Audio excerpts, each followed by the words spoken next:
I ask you to close your eyes for a moment. Breathe slowly. Let the weight of the day settle into the mattress beneath you. I pull a thin blanket over my knees and speak softly. The room is quiet.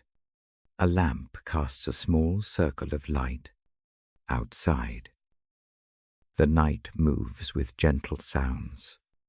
Inside, a steady breath finds its rhythm. I invite an open heart. Not a perfect one, not a fixed or finished one. Just an open place where truth can come in like gentle rain. I say this because promises are not for the whole world in theory. They are for the tired corner of you that still wakes in the night. They are for the place that feels empty after loss. For the tender place that fears more pain. I am here to read.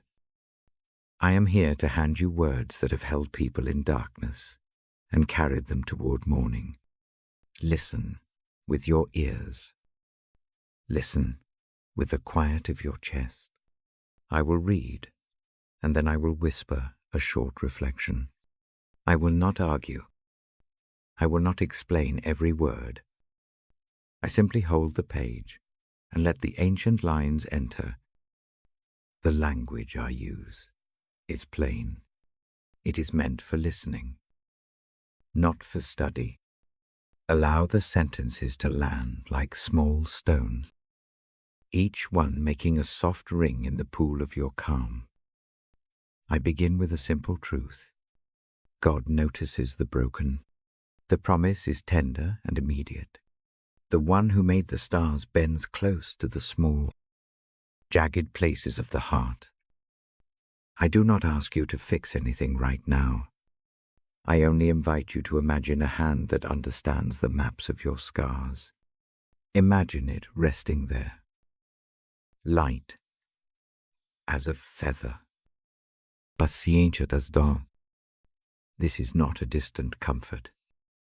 It is present. It is for tonight. I read words that speak of healing. They say that wounds are not a mark of shame. They say that sorrow is a kind of language. To be broken-hearted is to speak the truth of loss. The promise is not to erase memory. The promise is to give a steady presence in the middle of remembering.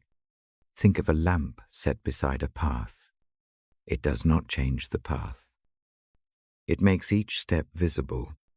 That visibility is mercy. I turn the pages and choose a passage that has lived through many nights. It invites rest. It invites surrender of burdens. I speak it simply. Come to the one who offers rest. Lay down what wears you out and find relief. This relief is not the same as instant solving.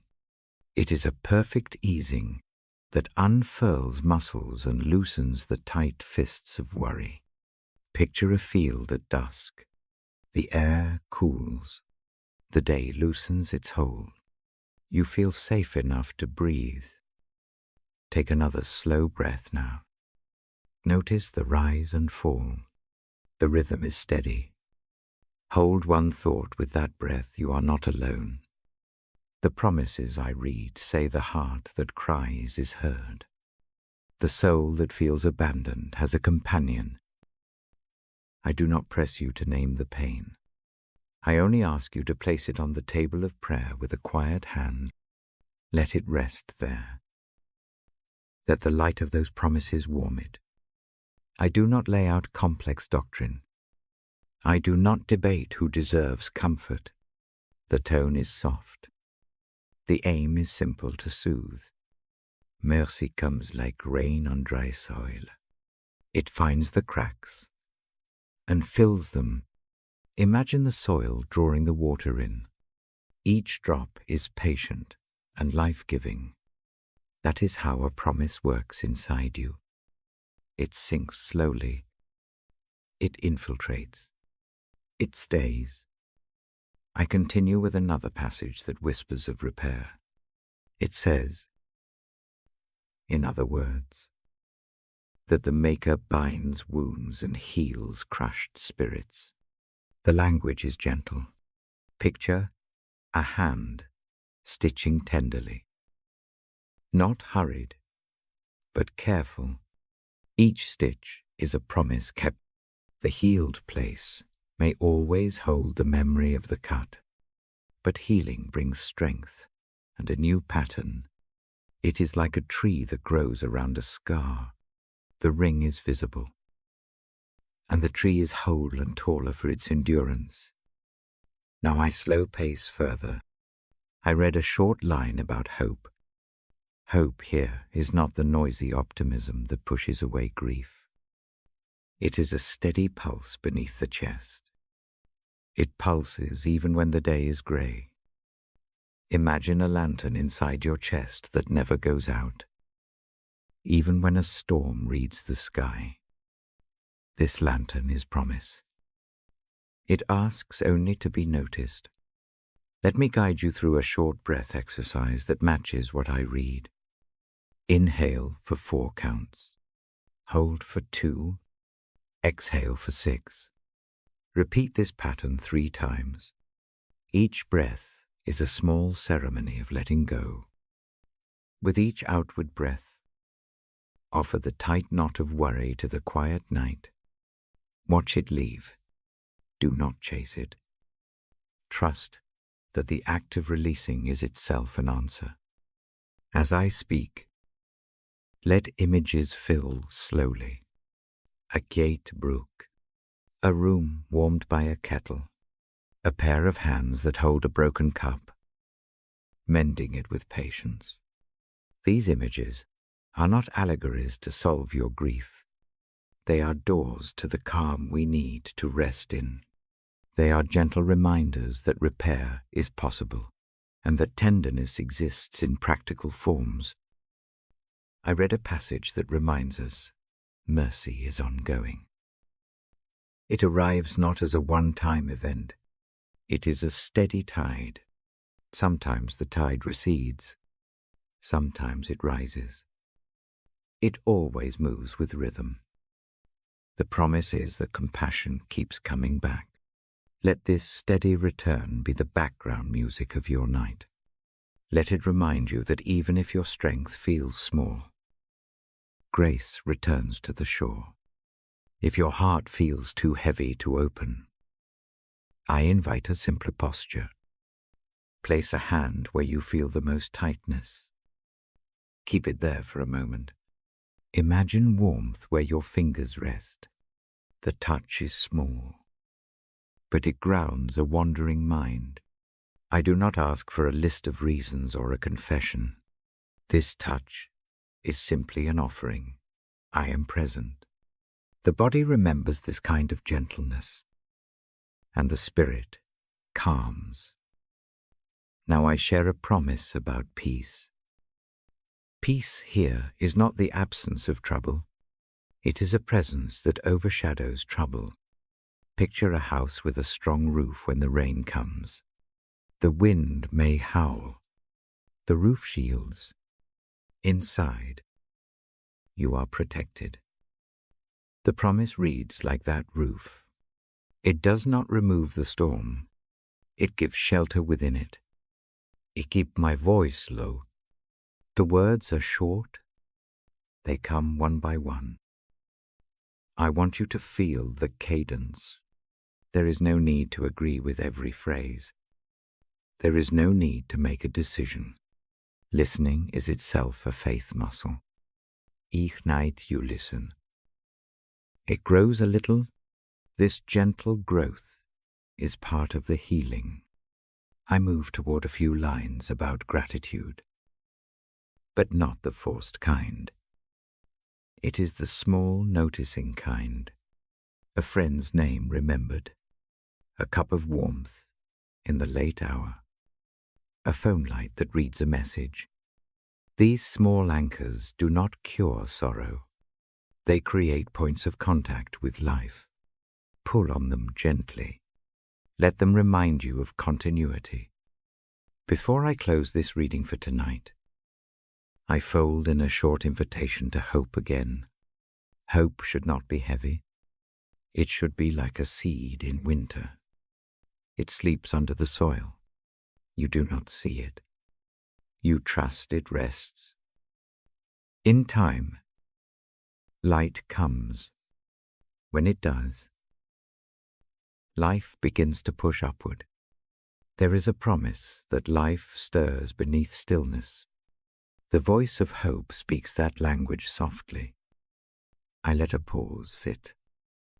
The pause hangs like a soft bell.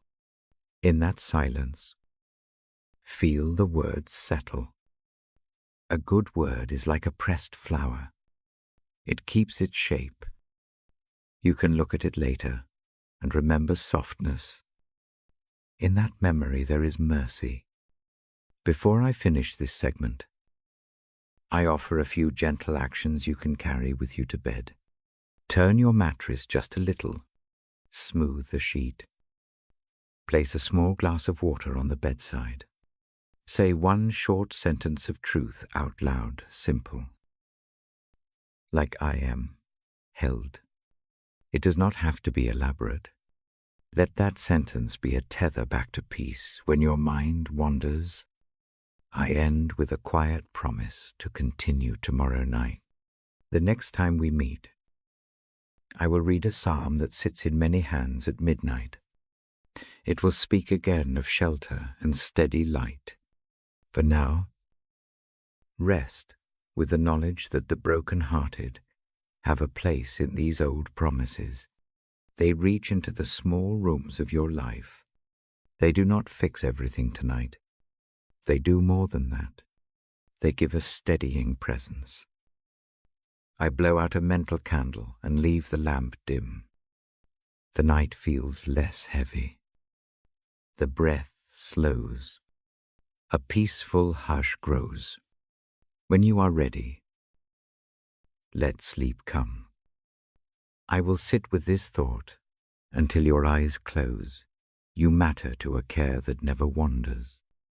Tomorrow, we will open the next page together. Tonight I come back to the lamp and the soft chair. The room breathes quietly. A small circle of light makes a safe place on the page. I set the book on my knee and slow my voice. The breath in my chest matches the room. I ask for a gentle focus. Rest the eyes if you can. Let the jaw soften. I promised a psalm. I take a page that many hands have opened in the night. The words I read tonight speak of a guide who walks before us. Think of a shepherd who knows each footstep. He bends toward the grass and the water. He notices where the ground is soft and where the path is firm. The care is practical.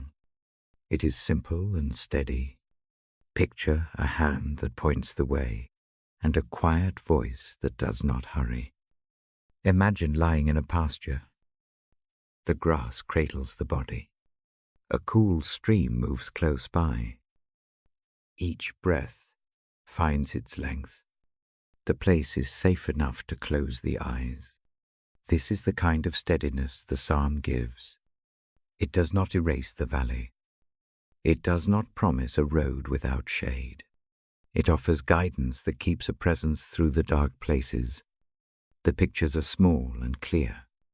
Let them rest inside your mind, like smooth stones. I read on a passage that teaches repair. It says the heart can be restored. It speaks of a hand that straightens the path. The voice that accompanies the shepherd tends to the wounds of the feet. Wounds are touched with mercy. They are cared for. Healing is not quick magic. It is a slow mending done with patience and attention. Think of a seamstress who takes time to tie each knot just so. The mending holds. Now I move to a line that brings courage. There are valleys named for fear. The psalm still speaks of a steady company that walks with us there. Picture a lantern held close in a dim corridor. The light does not remove the corridor. It changes what you notice. The feet find safe places to step. Each step is small. Each small step keeps going. Courage grows this way. In tiny movements guided by a reassuring hand, breathe slowly with me. Inhale for 4 counts. Hold the air softly for 3. Exhale for 6. Let the out-breath be longer than the in-breath. With each exhale, release a tiny worry. You do not have to name all of them. Let each leaving be a small act of trust. The body listens to this pattern. The mind follows. I read next about a table set in troubling places. The image is gentle and a bit surprising. Imagine a table placed under an open sky, while storms might pass nearby. Food is laid out. There is provision, even while danger circles. The company that sets this table is not absent when trouble comes. There is a table where the counted needs are met. This is mercy, in a practical form. It shows itself in moments when enough is given to keep going. Mercy often arrives in little things. A neighbor's quiet presence, a message that reads like a small light, a blanket straightened by tired hands. These are not grand miracles. They are consistent kindnesses that stack like bricks into shelter. Notice them tonight. Let them be the thread you follow when the mind wanders toward larger doubts. A short passage reminds me of abundance. The cup overflows in the image. Overflow is not showy. It is a soft spilling that drips comfort. Imagine warmth that reaches beyond the rim and wets the table below. That spilling becomes an offering for the edges. There is more than enough in this picture. Enough for tonight. Enough for the small hours. Let the idea of overflow be a quiet promise you can rest with. I press the page closed for a moment and listen. Silence is part of the reading. The gaps sit like pauses in a hymn. In the pause, feel the soft shape of the words settle into you. A good word sleeps well. It does not clamor. It lays down like a feather and stays. Tonight I also bring an invitation spoken long ago. It reaches to anyone who carries a heavy load. The invitation is simple. Come and find rest. The language is warm and unpressing. It does not demand more than the tired can give. It offers a place to set burdens. Think of handing a small bundle across a table to a waiting friend. The weight shifts. The shoulders relax. The act is ordinary. It is also significant. As I speak this, place a hand where the chest is most tight. Let the warmth of the hand be a small sign of care. Keep the hand there for a few breaths. The contact sends a steady signal to the nervous system. It tells the body that a safe place exists. This is not a solution to everything. It is an opening. From there, trust can grow. I read a line about peace that runs deeper than circumstances. The peace is pictured like a deep well. The surface of life may ripple and churn. Beneath those waves, a reservoir holds steady water. When a person drinks from it, the body cools. The mind finds a steadier cadence. This peace does not pretend the storm is gone. It gives enough steadiness to be present in the storm. Small practices matter. Before sleep, choose one simple act. Tuck the blanket in at the feet. Put the phone a little farther away. Say one sentence aloud to mark the end of the day. Let it be something small and true. A whispered phrase like "I am not alone" or "I am held" is enough. A short phrase becomes a tether. It will pull you back when waking thoughts pull you outward. I guide a short imagination now. Picture a path lined with lanterns. Each lantern lights only its step. You walk slowly. The lanterns do not blind. They simply show enough for the next foot. This is how hope often works. Not as a flood that washes everything clear, but as a row of small lights that make the next part of the way visible. Notice a single lantern. Focus on it until its warmth fills a small part of the chest. The reading continues with a reminder that goodness and mercy follow like companions. Think of two quiet friends who walk behind you. Steady and unhurried. They do not demand attention. They are present. Oh, a team. Their presence becomes familiar. The habit of being followed by good things, even small ones, changes the pace of life. It lengthens patience. Now, a tiny exercise to close the mind from its daytime lists. Name one small thing that felt gentle today.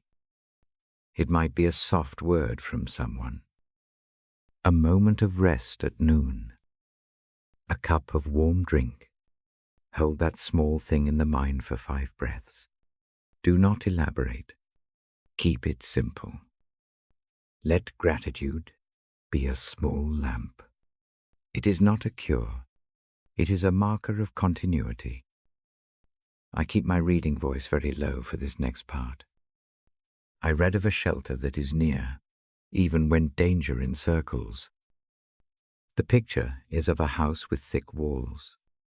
Inside, the room is warm. The night wind hits the roof above, but the interior remains calm. This shelter is what the promises offer. Not an absence of night, a presence inside it. Before I close the book for this night, I lay out a gentle plan for tomorrow. We will open another page together. The next passage will speak of a light that guides steps. It will be a friend for the later dark hours. For now, rest with the idea that a reliable care is near. It watches the slow work of mending. It notices each small step you take. I fold my hand over the book and feel the paper under my palm. The act marks an ending. The lamp is left dim.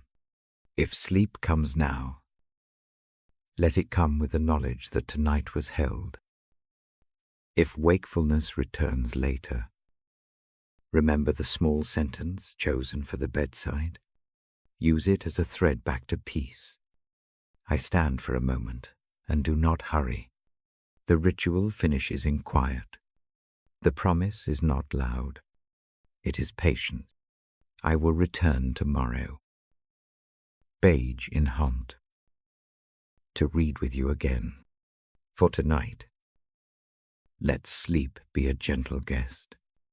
Let mercy settle like a soft blanket. Rest under the watching care that does not leave. The lamp is still low. The book rests across my lap like a small, familiar weight. I breathe with the room. Nights gather things into a single hush.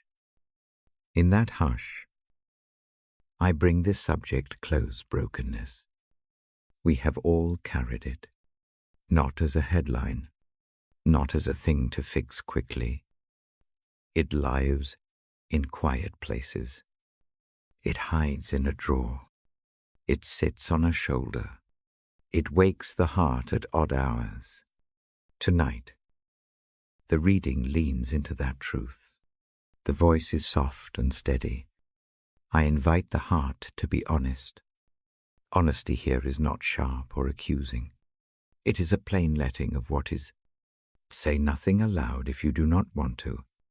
Just notice where the chest tightens.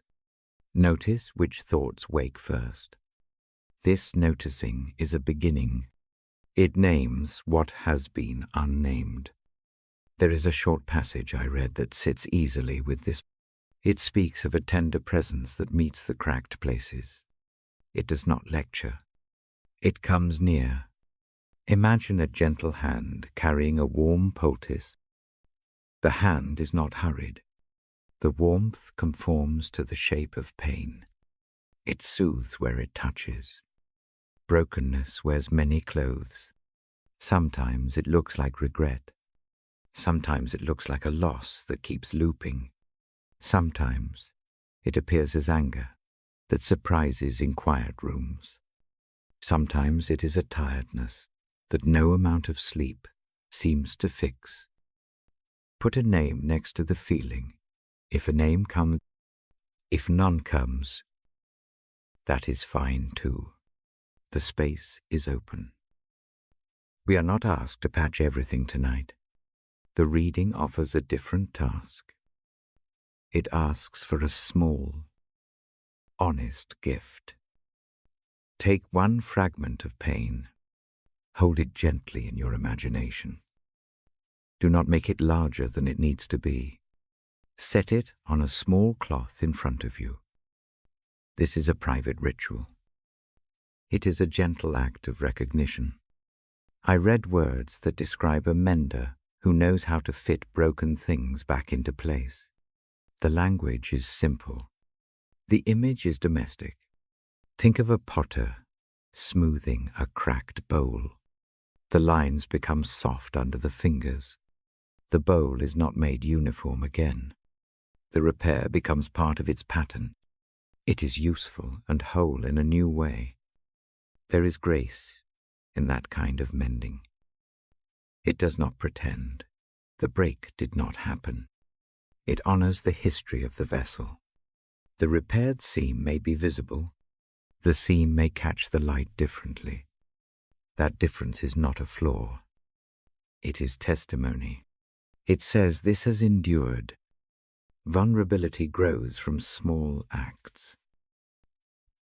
A breath held in the throat loosens when someone safe listens. Tonight, that listening is the reading itself. No harsh questions, no demands. A steady voice reads words meant to live beside the ache. Let them sit. Let the cadence become familiar. If it helps, place a hand where the heart feels most tender. Keep it there for a few slow breaths. Feel the weight of the hand and the small warmth it brings. The touch is a tiny anchor. It speaks the language the body understands. Here is care. The gesture is small, but it reaches the nervous system. It gives a kindness the mind can follow. There is a passage that likens this care to a balm. Picture a soft, fragrant oil poured over a bruise. The scent is quiet. The warmth spreads in gentle circles. Nothing about the bruise is diminished by the oil's presence. Instead, something about the pain changes. It becomes quieter. The body can begin its work. Healing, as described in the pages I read. Move slowly. It is not a dramatic overnight reversal. It carries the tempo of seasons. Some days the wound feels raw. Some days it is a faint memory. Both are part of the same journey. Patience is not passive. It is the choice to stay present as change inches forward. Tonight, there is a practical invitation. Take a small piece of paper and a pencil, if one is nearby. Write one word that names a part of your brokenness. Keep the words simple. Fold the paper into a small square. Lay it under the pillow or under the bedside cup. This tiny act places the hurt somewhere that will not be chased by the mind all night. It is not a cure, it is a small placing, a liturgy for the evening. We often fear showing the fractured parts because of shame. Shame imagines the fracture as a fault. The reading counters that quietly. Brokenness is part of being human.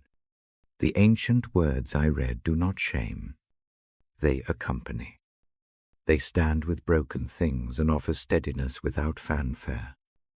Imagine a quiet workshop. Tools hang in an orderly way. A light falls across a wooden bench. The mender works there, slow and attentive. The room smells faintly of oil and wood. There is no hurry.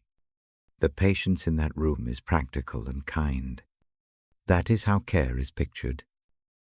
It is not emotional flair. It is steady attention. Another small exercise for the night. Close the eyes. Trace with the breath a line from the forehead down to the chest. Imagine drawing a gentle thread along it.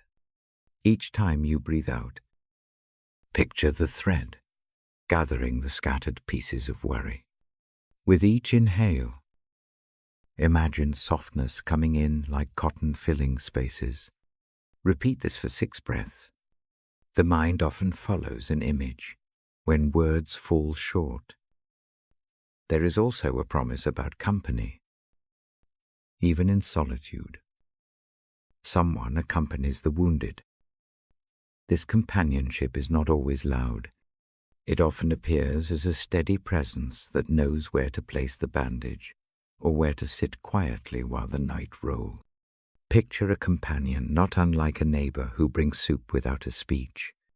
The simple act of arrival changes the tone of the evening. When the night grows long, temptation arises to measure how quickly healing should come. Do not measure tonight. Timelines can harm. Instead, mark small signs of progress. A night slept through without waking. A moment of laughter that sneaks in. A memory that no longer stabs. These little shifts are the warp and weft of recovery. I read a short line about mercy that repeats itself like a refrain. Mercy returns. It is not a single event. It is habitual. Think of rain that visits a parched field more than once. Each visit is not identical. Each visit gives what the soil needs at that time. Mercy acts the same way in a heart. Let the mind rest with a concrete image.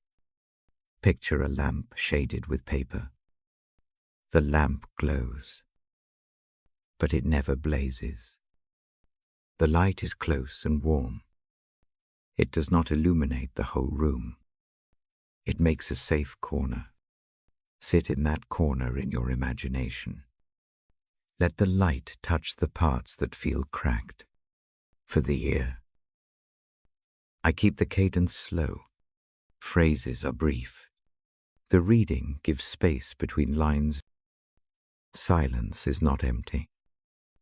It holds the words gently. In that space, allow a thought to come. Small tenderness matters. Small gestures count. They accumulate into a quiet repair. Before the page closes, a short instruction. Cradle the feet with the hands for a moment. The feet often hold the day's weight, even when the mind is busy elsewhere. The hands on feet are an oddly tender way to return the care inward. Hold the feet for 4 breaths. Feel the steadiness trickle upward. There is an old phrase I like to think of as I read. Broken things are not the opposite of holy things. Sometimes holiness moves through the cracked seams. That thought is not a theological argument. It is a soft invitation to see value in things that bear scars. Tonight's reading ends with a promise to be near the small night work of mending. The next time the lamp comes on, we will open a page that speaks of gentle repair by familiar hands. For now, let the image of balm rest at the base of the neck. Let it sink into the shoulders. I close the book with care. The light blinks, but does not extinguish the feeling of being held. If sleep finds you, let it arrive without pressure. If wakefulness moves in, remember the folded paper under the pillow and the single word written there. Use it as a quiet litany back to the corner of light. Tonight, the mending is small. Tomorrow the work continues. I will come back with a passage that speaks of restoration like a garden tended in slow seasons. For now, rest with the knowledge that being broken is not a reason to be abandoned. It is a place where steady hands come, where balm is applied, and where warmth gathers for the slow work of healing.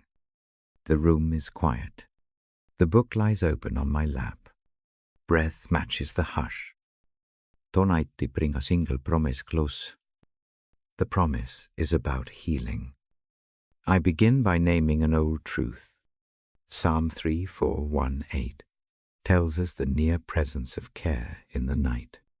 Isaiah 4:1-1 promises help in a different voice. Do not be afraid. Strength is offered.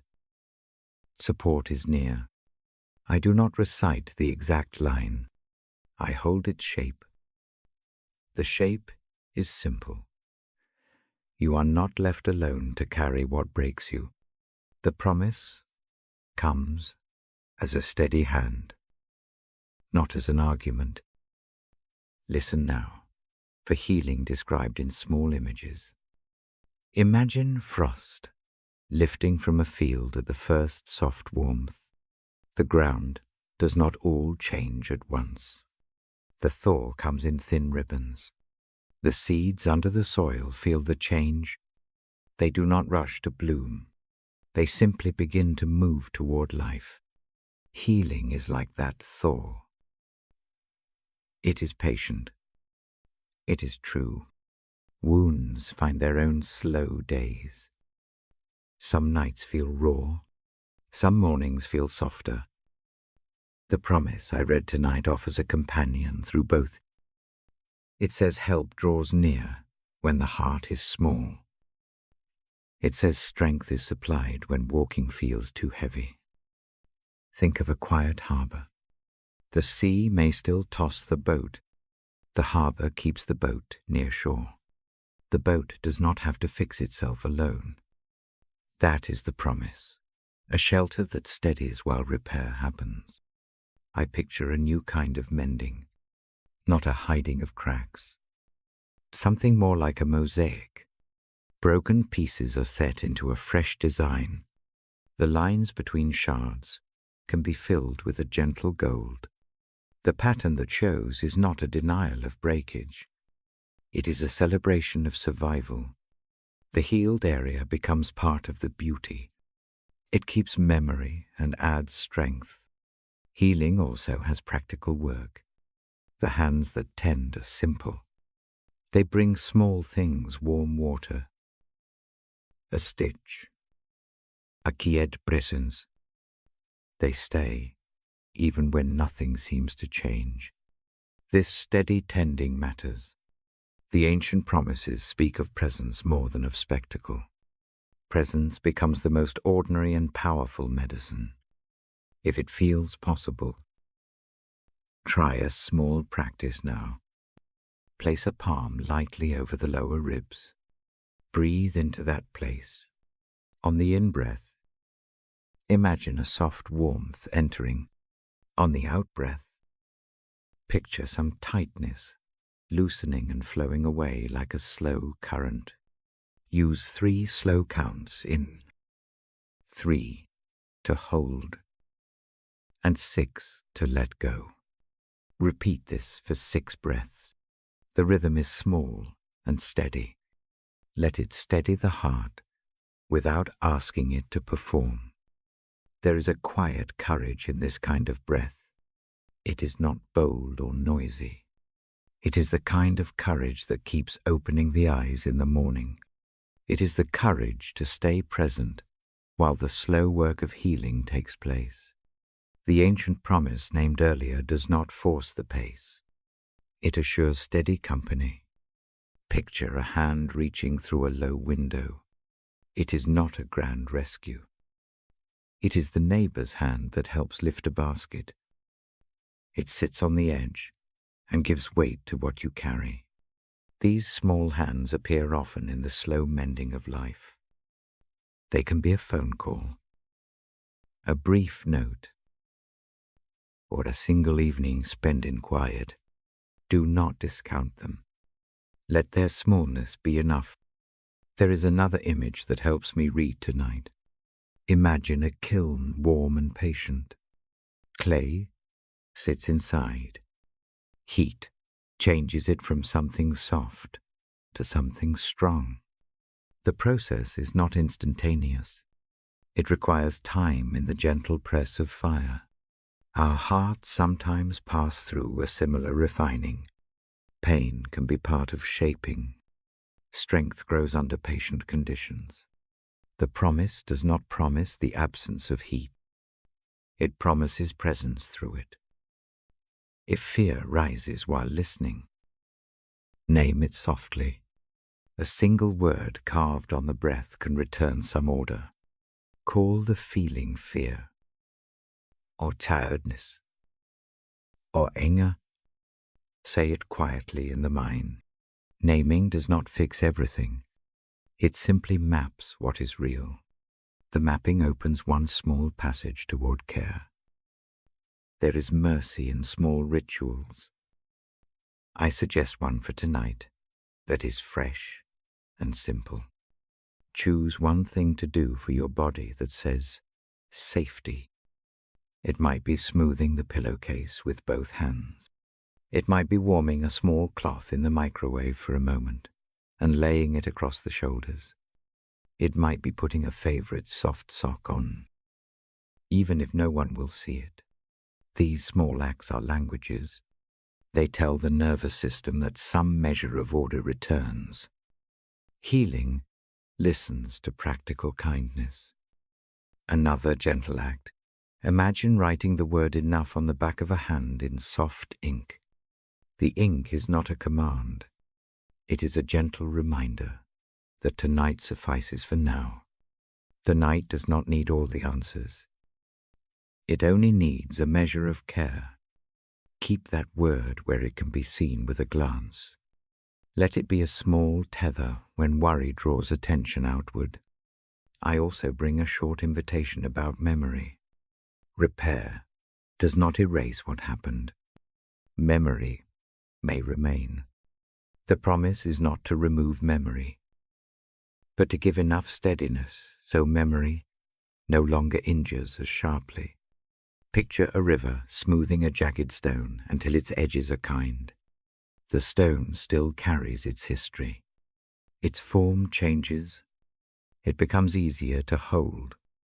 At times the mind may demand a reason or a timeline. The reading tonight counters that demand gently. Timelines belong to tasks and projects. Healing belongs to time measured differently. It moves on a quiet clock. Markings of progress are small. They are a night slept through. A smile that slips out. A weight that feels a fraction less. Such small marks are worthy signs. There is a promise about holding power, too. Sometimes a person needs to feel upheld when strength is thin. Isaiah 4:1-10's assurance is like a hand placed under the elbow. It lifts without asking for more. If the elbow is weak, the lift is steady and patient. Let that image rest now. Allow the scene to fold into the chest like a quiet cushion. If the body wants movement, try a slow, Deliberate stretch. Roll the shoulders back once. Let the neck tilt a little to the right, then to the left. Breathe while moving. Movement can tell the body some things that words cannot. It returns fluidity to places that hold tension. Tonight's reading keeps a caution: do not hurry to measure the end. Healing is not a finish line to be crossed quickly. It is a landscape to pass through with care. The ancient words offer a map, not a stopwatch. This map includes company. It includes practical hands. It includes moments of warmth. It includes small, patient change. Before the page closes, take one additional small act. Look around the room for a small object that feels steady. It could be the corner of a book, a smooth mug, a small stone, or a button. Pick it up and hold it. Turn it slowly in the palm. Notice its weight. Let that weight be an anchor for 1 minute. Imagine the promise of help sitting beside that object.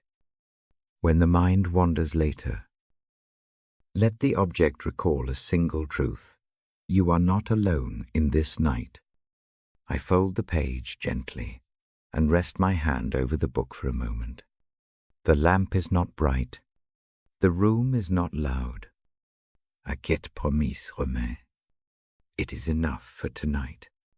If wakefulness visits, return to the breath pattern or hold the steady object again.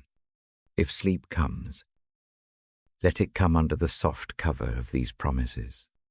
Tomorrow I will read again. The next passage will speak of hands that restore and gardens that are tended with patient care. For now, lie still with this thought: wounds can mend, and help stays near the places that ache. The ancient voices do not leave the night. They remain, steady and close. Rest into that nearness. The lamp is low. The book rests on my knee. Tonight the page I open leans into a single, quiet thing: forgiveness. I do not push the idea like an obligation. I hold it like a soft invitation. The passage I read speaks in that simple tone. It asks that we bear with one another. It asks that we forgive as we have been forgiven. I do not recite. I let its shape rest in the room. Forgiveness here is not a tidy fix. It is not a list to complete. Think of it instead as a slow river.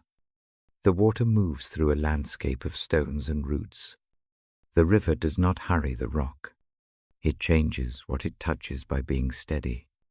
That steadiness is what mercy feels like. The mercy I read of tonight is patient. It is not surprised by the mess. It enters it gently. I tell a small story as I read. A neighbor carries a heavy basket down a narrow path. A brittle leaf falls into the basket unnoticed. Days later, the leaf begins to curl. The neighbor cannot carry everything forever. A helper comes and sits on the path. They take the leaf out and smooth the basket's lining. The helper does not blame. The act itself lightens the journey. Forgiveness works like that helper. It lightly removes what makes the load heavier. Breath with me now. Inhale 4 counts. Hold 2. Exhale 6. With each out-breath, let the grip on a small hurt loosen. Imagine holding a smooth stone at the center of the chest. The stone may have a name. It may not. With each exhale, picture the stone growing lighter. Do this for 5 cycles. The rhythm is gentle. The body listens to the pattern. I read a line that teaches a surprising turn. Forgiveness is as much for the forgiver as for the one forgiven. It clears a path inside the heart. Imagine a curtain drawn across a window. Dust gathers along the bottom. When the curtain lifts, light enters and dust falls away. The light is not harsh. It is warming. That warmth is a part of healing. It allows room to breathe again. Forgiving myself sometimes feels harder than forgiving others. There is a quiet shame that clings like damp to fabric. Tonight, I ask a small kindness. Place both palms at the sternum. Breathe into that pressure. On the inhale, think of a soft word, perhaps mercy or rest. On the exhale, allow a tiny release. Do not force a great confession. Name one small place where gentleness is needed. The act is not a full pardon. It is a beginning of a softer story toward oneself. The ancient line I hold also links forgiveness to mercy offered long ago. It says that the measure given to us becomes the measure we can use. In simpler terms, because mercy found us, it can flow through us. This is not a burden of repayment. It is a sharing of a light that once touched us. That light asks nothing dramatic. It only asks that broken hands loosen slightly and let grace move. Imagine an old garden split by a low wall. On one side, herbs grow thick with neglect. On the other, a small path allows passage. Forgiveness can be like a gardener who opens a gate. The opening does not erase the years of separation. It creates a passage. Small steps cross into the other side.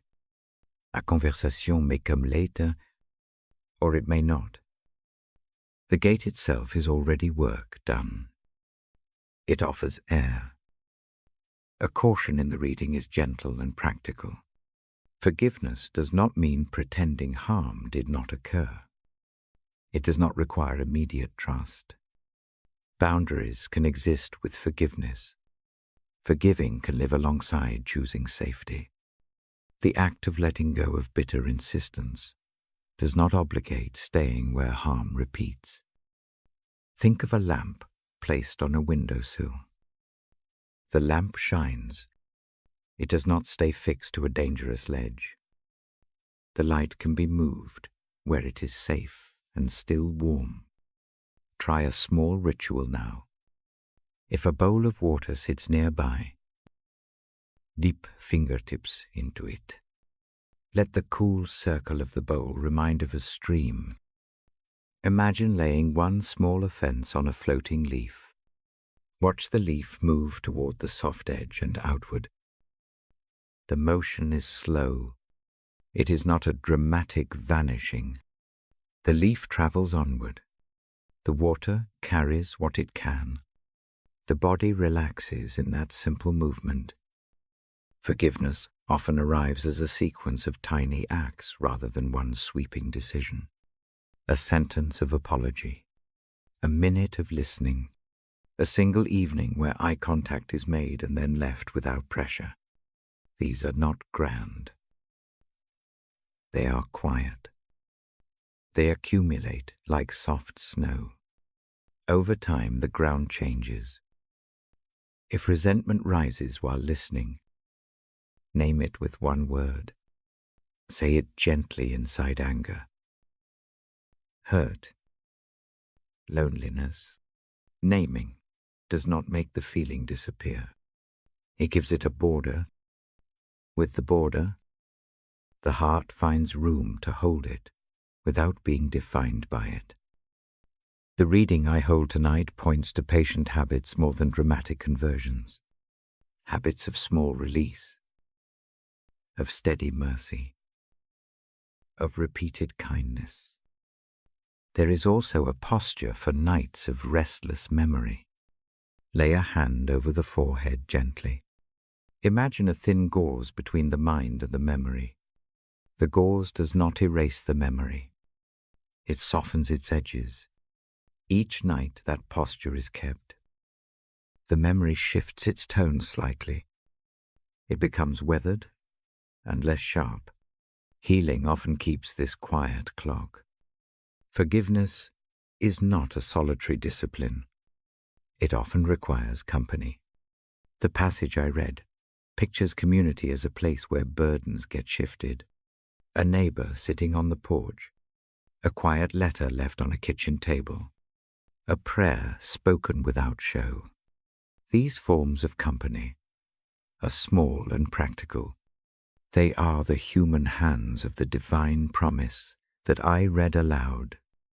If it feels right, write one short sentence to set beside the bed. Let the line be brief. I will try to let go. Or, I am open to healing. Or I choose peace tonight. Fold the paper and place it under the glass of water or beneath a lamp. The paper is a gentle contract with the night. It is not a judgment. It is an invitation to return to an intention if wakefulness comes. Forgiveness as a path to healing does not rush. The passage in Colossians that shapes this thought frames it in everyday words. Bear with, forgive, be clothed in compassion. Picture dressing for sleep with garments of gentleness. Each piece is worn slowly. They do not transform a person overnight. Clothes lie close and comfort. So does mercy. It shapes the night in quiet ways. Before the page closes, a final small exercise. Imagine a small firefly in a dark field. Its light is modest. It does not banish the night. It makes a single patch of air visible. Watch that patch warm the edges of the grass. Let the firefly be a promise. A little kindness can show enough to change a moment. Forgiveness is often that small light. I close the book with soft fingers.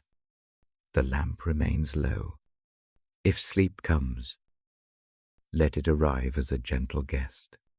If wakefulness returns, return to the water bowl, to the folded sentence, to the breath pattern. I will come back tomorrow night with another passage. It will speak of mercy that lingers like morning light.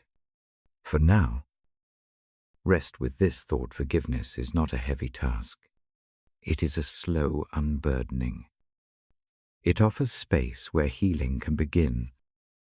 The lamp is warm. The book lies open. I lower my voice and let the room narrow to a small circle of light. Tonight I bring one image close and let it do its work. Grace comes like a gentle rain. I do not speak of rules. I hold the shape of a verse instead. Ephesians 2:8 rests in memory as a simple promise that grace is a gift. I do not quote. I let the idea settle like rain on a roof. It is quiet. It is steady. Imagine standing outside while the sky leans down. The rain begins without ceremony. It does not ask permission. It touches the head, the shoulders, the palms. The skin cools and then warms as the drops make small tracks. The air smells of soil and quiet. The rain does not need applause. It simply gives itself. Grace is that rain. It does not come because words were earned. It comes and keeps coming. The falling is soft and patient. It finds the nooks and the hollows. It settles where dryness has cracked the earth. Picture a field that has been harshly sunlit. Small fissures carve the soil. The rain pools in those fissures. Roots drink. The field breathes differently. As I read this to you, let your breathing match the gentle fall. Inhale slowly for 4 counts. Let the mind picture a single drop forming at the edge of a leaf. Hold for 2 counts. Exhale for 6. And imagine that drop falling and landing with a soft sound. Repeat this pattern until the breath loosens. The rhythm is unhurried. The body answers to it without instruction. Grace, like rain, is not uniform. Sometimes it is mist that barely wets the cheek. Sometimes it is a soft shower that lasts an hour. Sometimes it arrives in a sudden, refreshing burst. None of the kinds is better than the others. Each one meets a need. Each one renews in small ways. Think of small seeds under the soil. They do not push up all at once. Tiny trickles of water change them. The embryo bends. A green tip leans toward light. The change is gradual. The seed remembers the dark. It does not forget, yet the rain helps it move toward life. This is the kind of renewal I hold for tonight. It is not a demand that everything become new at once. It is an invitation to begin again in one small place. If a hurt sits in the chest, imagine that hurt as a dry cup. The rain pours, and the cup fills a little. The first filling is not a cure. It is a moment of cool happening inside, something warm. It gives clarity. The cup does not need to be full tonight. A partial filling is enough to change the taste of the day. Practical things help this image breathe. If a bowl of water sits near, dip fingertips into it. Let the cool touch remind of rain on a palm. Let the skin register the modest miracle of wetness. If no bowl is near, simply imagine the sensation. The mind can translate image into body. The body remembers how to relax when water is present. Grace, like rain, also falls on places people neglect. It finds rocky soil and thin loam. It collects in the least expected corners. Think of an old, cracked windowsill. The rain collects there and beads into a new pattern. The sill does not change its shape, but its color deepens, and the wood drinks. Small changes accumulate. There is a tenderness to rain that is not sentimental. It respects the ground's history. It does not erase scars. It softens their edges. Imagine a scab worn long and tender. The rain coming near does not peel it away. It cools the skin around it. The pain cannot stay as raw. That is grace. It touches the boundary between brokenness and healing and makes the boundary less jagged. Breath again with me. Inhale 3 counts. Hold 1. Exhale 5. Picture droplets on a window pane sliding down in their own time. Watch the path each drop chooses. Some drops meet and find company. Some drop alone until they reach the sill. There is no judgment in their descent. There is simple movement toward rest. Grace also arrives in small acts from other hands. A lifetime of rain does not always mean only the sky poured. Sometimes a neighbor carries a tiny watering can. A friend hums while they water the porch plants. A letter comes folded in an envelope and says, "Nothing much." These small acts are rain through human hands. They do not have to be perfect. They simply appear at the right moment. If forgiveness felt heavy recently, imagine grace as the rain that slides under the weight. The load does not vanish. The wetness makes the bundle manageable. The knots loosen. The shoulders have room to relax by degrees. Forgiveness and grace work together like that. One bends the edge, the other cools the heart. There is no hurry in this rain. The tempo of renewal is not set by clocks. It is set by living things learning to drink again. Nights like this are part of the learning. The darkness is not a punishment. It is a time when the seed can turn without a crowd, watching. Let the quiet be a companion to small internal changes. If the mind wants a small task, perform a gentle opening. Roll the shoulders slowly once. Let the neck tilt like a leaf. Bring the palms together lightly and cup them for a moment as if holding rain. Feel the space inside the hands. Imagine pouring a little water onto the palms and letting it run off the sides. Release a breath. The body notes these movements and answers with a loosening. Grace also makes room for rest without performance. The gift is not measured by deeds. It does not tally good acts like drops in a barrel. It comes freely. This freedom is itself a relief. The chest eases when it knows that merit is not the determining factor tonight. Allow that relief to be simple and unadorned.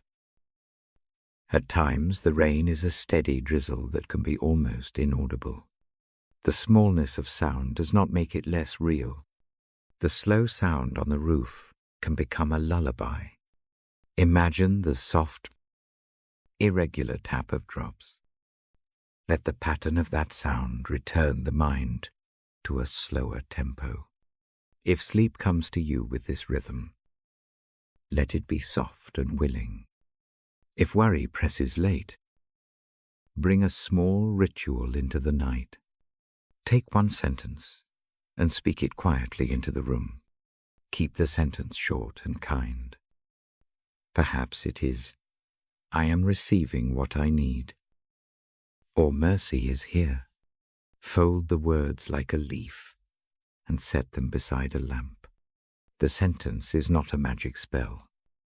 It is a small declaration that reorients attention toward the gift being offered. Sometimes grace falls precisely where the heart fears. It will not reach. That is the quiet miracle. It surprises by its tenderness. Expect nothing dramatic. Expect a soft change. Expect a feeling of being noticed without fanfare. The rains that matter are often the ones no one else saw begin. There is also a caution in this image. Rain can be overwhelming in a storm. Grace is tender, not crushing. If floodwaters come, grounding is needed. Boundaries can be kind. If a situation is dangerous, a roof matters. Grace does not call one to stay under a roof that is weak. It invites repair, shelter, and wise steps. The metaphor does not cancel prudence. It informs it gently. If the night grows loud with memory, practice a small breathing map. Inhale for 4. Picture a single drop forming. Hold 2. Exhale slowly for 6. And imagine the drop sliding free. Repeat. Let the image and breath work together until the mind finds a new cadence. Before I close the page tonight, consider one small offering to the self. Place a small cloth over the shoulders. Let the weight be an emblem of care, or set a glass of water on the bedside and touch it often between thoughts. The motion of reaching is itself a prayer in a soft form. These little acts are ways the rain of grace is practiced. I do not demand a great change by morning. I only promise a steady presence for this night. The rain keeps falling in its own patient way. The next time the lamp comes on, we will sit again with another picture of mercy. For now, lie in the corner of light. Let the thought of gentle rain wash through the tight places. I close the book slowly. The lamp stands witness. If sleep comes, let it come as a soft letting. If wakefulness returns, return to the breath and the tiny image of rain on a palm. The gift remains. It does not vanish with waking. It waits, like an umbrella left on a chair, ready to open when the sky leans down again. Until tomorrow, rest with the quiet fact that grace falls. It finds even the places that seem too dry to receive anything. The night keeps the promise, and so do I. In the small work of reading these words beside you, the lamp is low. The book feels warm on my lap. I slow my voice and let the room shrink to a small circle of light. Donetti bringa single promise close. The promise is about peace. It is the quiet kind that settles without hurry. I begin by holding a verse I know well in my memory. It says, "Peace can come that is wider than thought." The phrase rests like a soft shield. I do not recite it exactly. I let its shape nestle in the room. The idea is simple, a peace that guards the heart, a peace that steadies the mind. Imagine a wide field at dawn. Mist floats low. The air is cool. The world holds its breath. In that hush a presence stands still and steady. The presence does not shout. It does not demand. It is simply there, like a slow, steady hill. You can lean against it and be supported. That is the picture I hold for tonight. Breath with me. Inhale gently for 4 counts. Hold for 2. Exhale for 6. Let the out-breath be longer than the in. Repeat 3 times. Each breath is a small promise to the body. The chest remembers how to loosen. The shoulders follow the quiet. Peace like this is not a fix for problems. It does not promise that trouble will disappear. It promises a steadiness within trouble. Think of a room with thick walls during a storm. The wind makes noise outside. Inside, a kettle hums. The noise does not stop, but the room is calm enough to sit in. That calm is what I read about tonight. Place one hand over the heart. Keep it there. Feel the subtle rise and fall beneath the palm. The hand does not have to solve anything. It simply keeps company with the chest. That touch sends a quiet signal to the nervous system. It says someone is near. The body answers. Tension eases a little. There is a small silence now. Let the silence be a container. In it, notice one persistent thought. Name it in one word if that helps. Say the word inside the mind once, gently. Then let the next in-breath bring a soft space around that thought. On the out-breath, imagine the space widening. The thought remains. The space grows. Peace lights the edges. The peace I read of is described like a guard. It watches over the heart and mind. Picture a gentle sentinel at the gate of a garden. The sentinel is not harsh. It is kindly and alert. It keeps what is good in and what is harmful out. This is not control over every feeling. It is a steady watching that allows rest. If sleep is elusive, try this small exercise. Imagine a shield of warm light forming in front of the chest. With each inhale, picture the light growing broader. With each exhale, picture it settling more firmly. Let it be large enough to hold a few worries, but not so large that it becomes heavy. Allow the shield to steady the rhythm of the breath. Peace often arrives as a shift of attention. It is a gentle turning toward presence rather than toward problems. If the mind habitually lists fears, choose one small image to hold instead. A slow brook, a pair of hands mending a vase, a soft lamp on a table. Keep the image simple. Let it be a quiet anchor. Now, a small instruction whispered slow.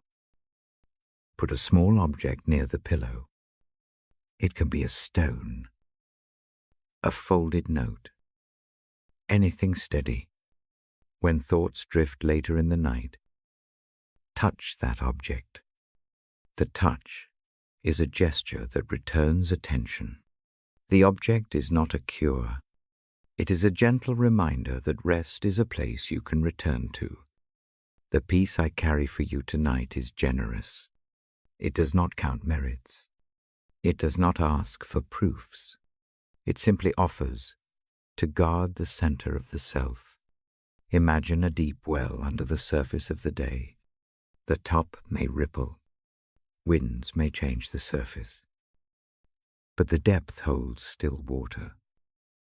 When a cup draws from that depth, the drink is calm. The cup does not have to explain itself. It only drinks. If anxiety tightens the jaw, try a small movement. Press the tongue gently against the roof of the mouth. Breathe out slowly. Let the jaw unclench. Roll the shoulders back and down one time. The body tells stories the mind cannot always hear. Change a small part of the body, and sometimes the mind follows. There is a patient quality to this peace. It waits without impatience. Healing, rest, relaxation, none of them are forced. They grow in rhythm with quiet habits, a nightly breath practice, a small sentence spoken before sleep. The consistent return to calm shapes the heart more than a single big effort. Speak a short sentence aloud now. If it feels right, keep it plain.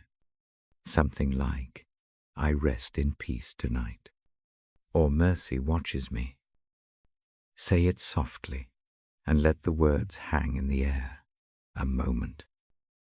They will act as a tether if wakefulness returns later.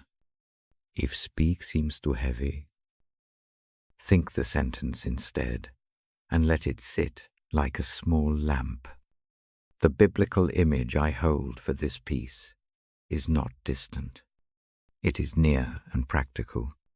Picture a shepherd folding a flock at evening. The sheep are safe in a pen. A dog lies near. The shepherd sits and watches the sky. The watchfulness is calm and kind.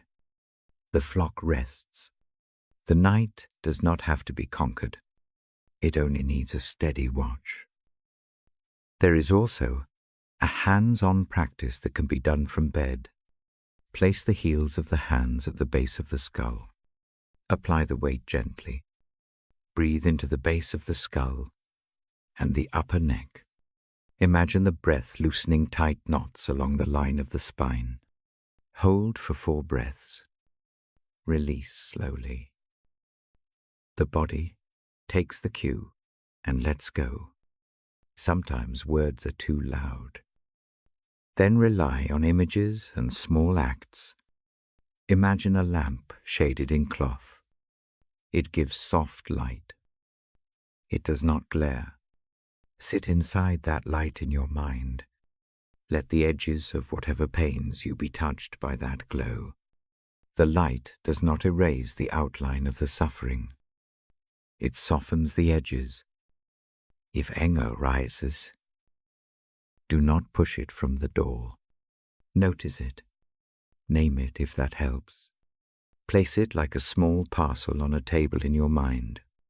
The parcel can sit there without being open. The peace that guards the heart is not a verdict. It is a safe room where even anger can be present without dictating the night. I remind gently, peace that transcends understanding does not mean confusion vanishes. It means calm can live beside confusion. Picture two hands holding a glass of water. One holds the glass steady. The other watches the room. The steady hand does not need to solve the room. It only keeps the glass from tipping. That steadiness is the gift tonight. If tears come, let them. They move through the body like rain. They do not mean failure. They mean the heart is alive. Wipe the face if that comforts. Keep the hand on the chest. Let the breath match the tears. The presence that guards does not require silence. It meets the sound and the stillness.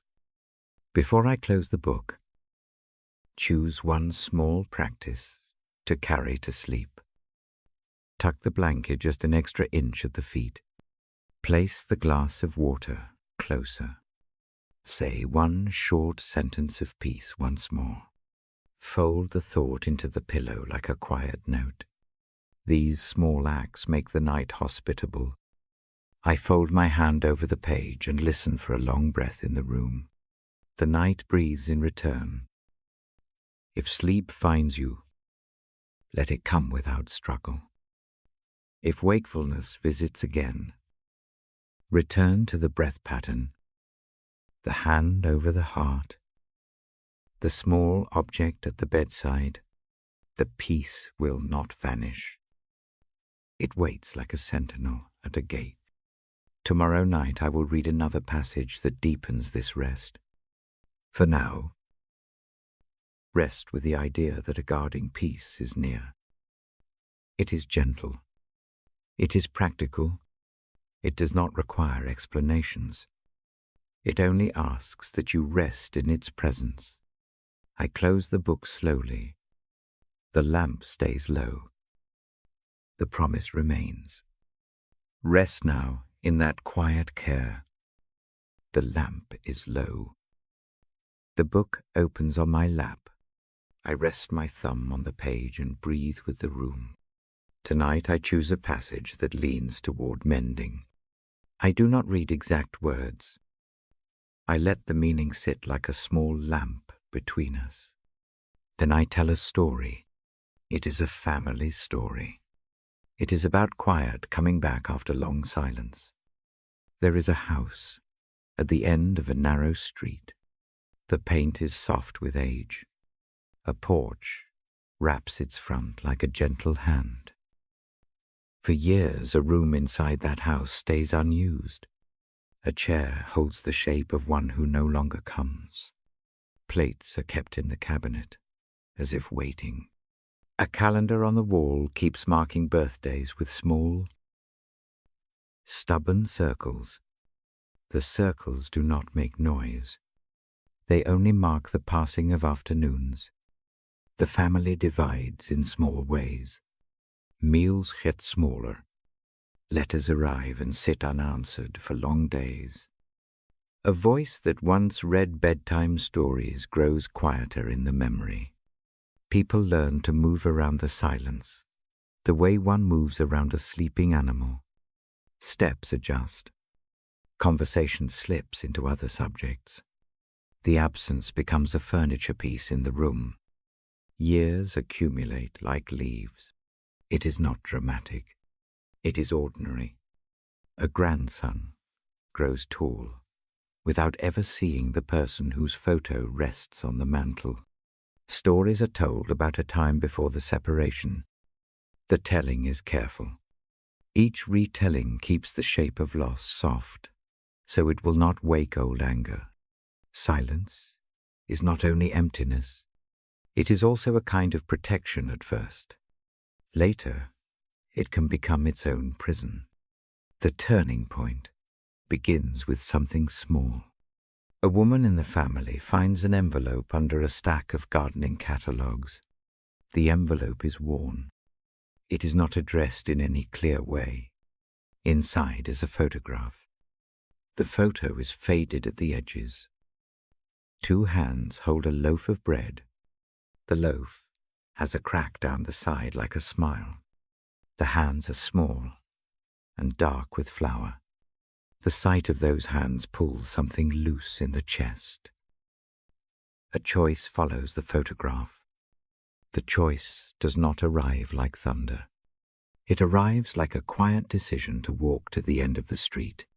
The woman puts on a coat that smells faintly of soap and eucalyptus.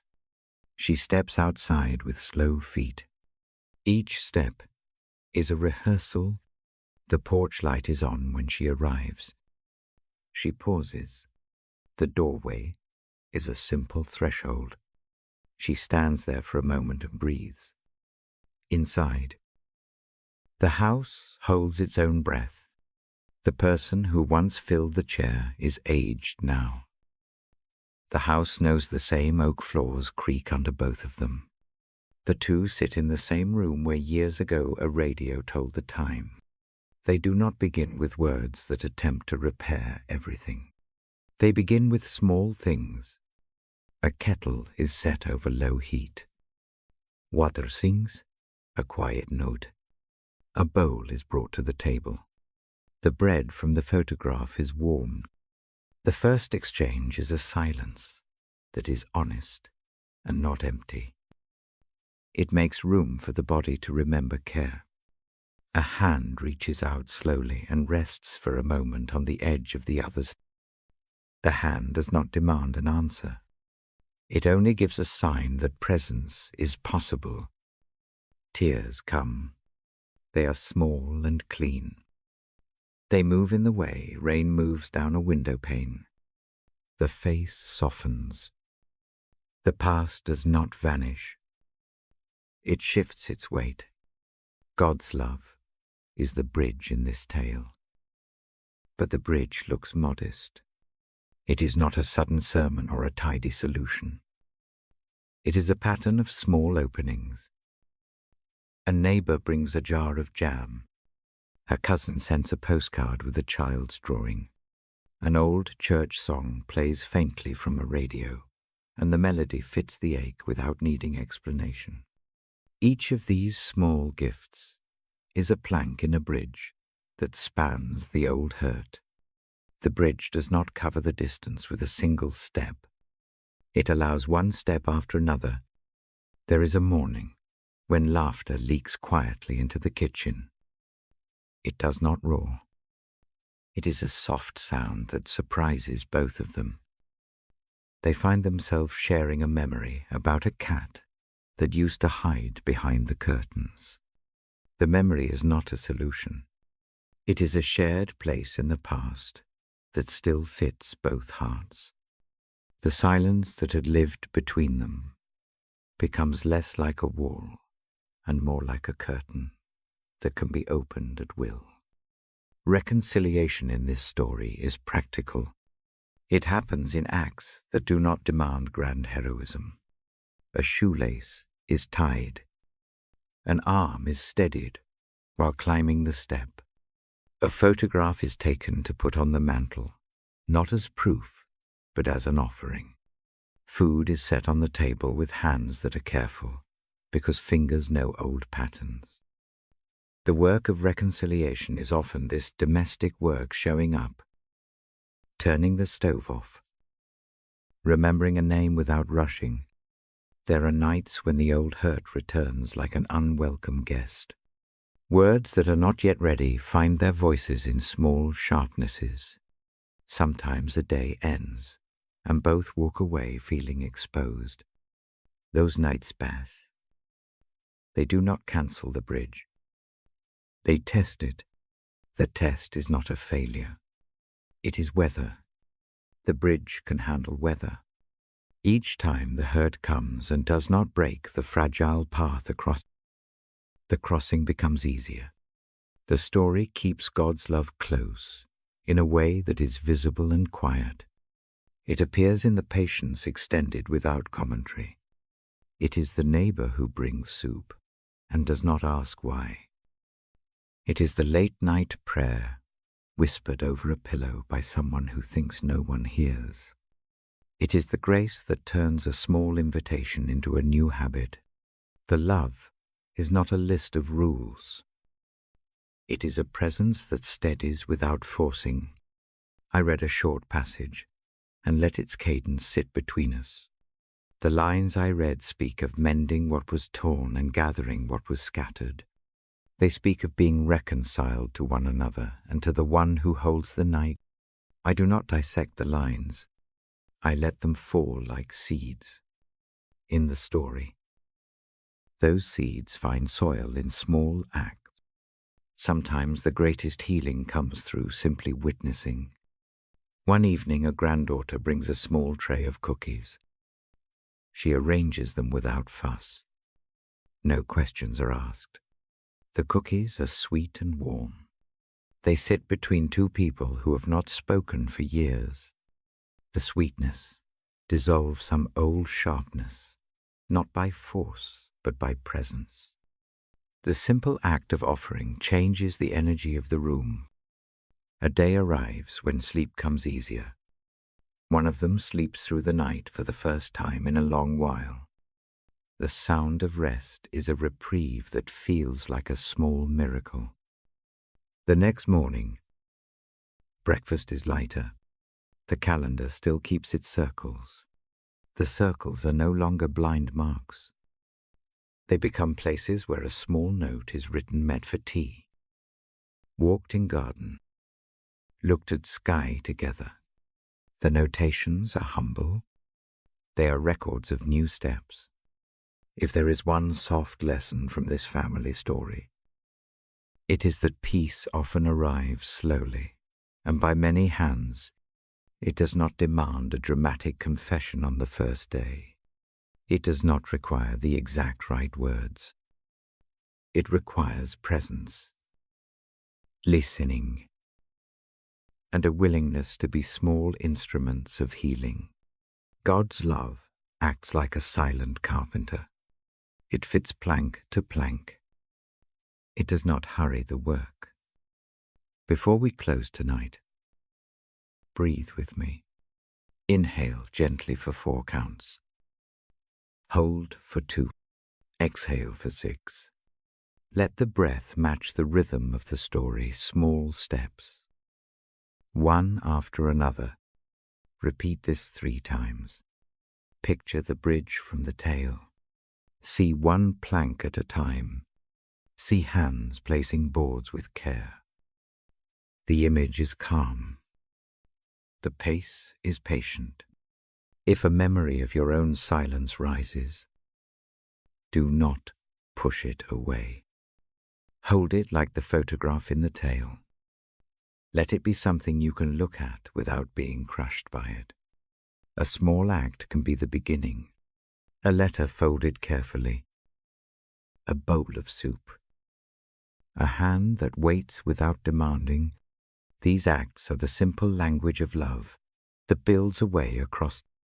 I close the book softly. The lamp remains a small watch. Tonight the story asks only one thing. Allow a small step toward peace. It does not insist on a sudden crossing. It only invites you to notice a plank within reach. If sleep comes, let it carry the image of a gentle bridge into dreams. If wakefulness returns, remember the breath and the slow placing of boards. Tomorrow, I will sit with another passage. We will read about homes that welcome the weary and hands that do not leave. For now, rest with the image of bread warmed on a table, of 2 hands finding each other after long absence, and of a bridge made of kind, steady acts. The house at the end of the street breathes. Two people at the table find a measure of peace. The lamp goes lower. The room listens. Good night. I sit with the book again. The lamp makes a small pool of light on the page. I breathe slowly and let the room narrow to the sound of my voice and the steady inhale and exhale. Tonight I bring a single, quiet invitation close.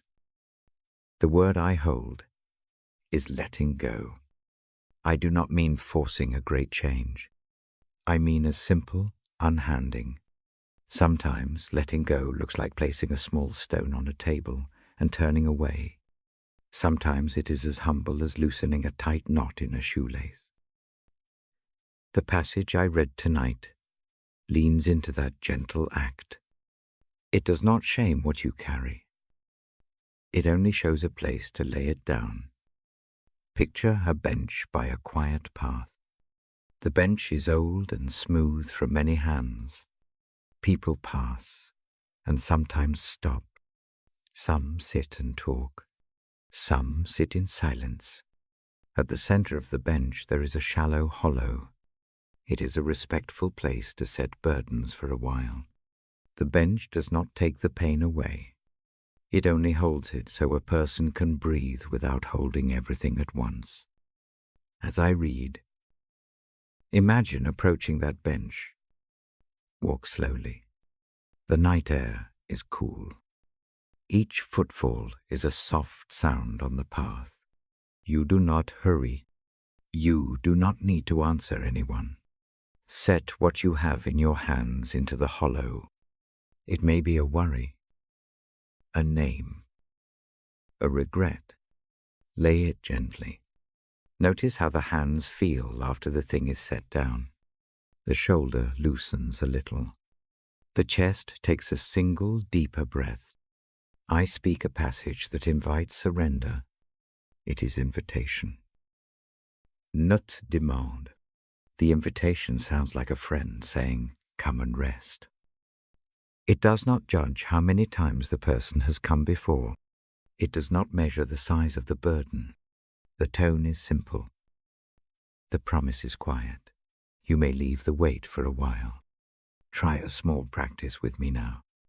Shift your attention to the hands. Rest them on the belly. Let the fingers meet lightly. Inhale for 3 counts. Hold for 1. Exhale for 5. With each out-breath, picture the weight in the hands becoming lighter. Do this for 5 cycles. The breath is a small meter for a slow release. The body listens to the rhythm. The heart follows. Letting go can take many shapes. For Shum, it is an outward gesture. For others, it is an inner decision. Both are real. If you like small outward acts, take one item near you. It might be a small stone or a scrap of paper. Hold it for a moment. Name the thing you carry with a single word. Place the item across the room on a chair. This action is not a spell. It is a practical ceremony. The simple motion sends a signal to the body that something has shifted. If words come to mind, say one soft sentence. Keep it short. Perhaps it is simply, "I give this to you," or "I will try to set this down for tonight." Speak it quietly, as if telling a trusted friend. If speech feels hard, think the sentence once. Let the phrase be a tether back to the bench in the image. I read lines that remind me of hands that take burdens gently. The hands I read of do not drag or toss. They receive with care. They are patient. They sit with the broken parts and do not demand immediate repair. The presence is itself the medicine. I let that presence be the tone of the room now. Imagine the thing you have set on the bench. Watch the way it rests. It does not fly away. It stays in a respectful place. You can return to it. But tonight, you are allowed to leave it there without shame. The right to rest is not earned. It is given. There is also a wise caution in the reading. Letting go does not always mean forgetting. Memory can be good and necessary. Letting go can mean choosing where to keep a memory, so it no longer bruises at every turn. Think of a photograph placed in a box, on a shelf. It is still there. You can open the box someday, when the time is gentler. For now, the shelf keeps the picture from crowding the bed. If your heart resists the idea of placing the burden outside of yourself, try a different image. Picture a small river at the edge of a forest. You hold a leaf in your hand. You do not cast it away in anger. You release it softly onto the water. Watch it move. The water carries it downstream. You can follow it with your eyes a little while, and then let the view blur into the dark trees. The river does not negate the leaf's shape. It simply changes the place. The leaf will settle. There is a light practice to ground this image. Rest the feet flat on the floor. Press them down gently. Notice how the connection with the ground steadies you.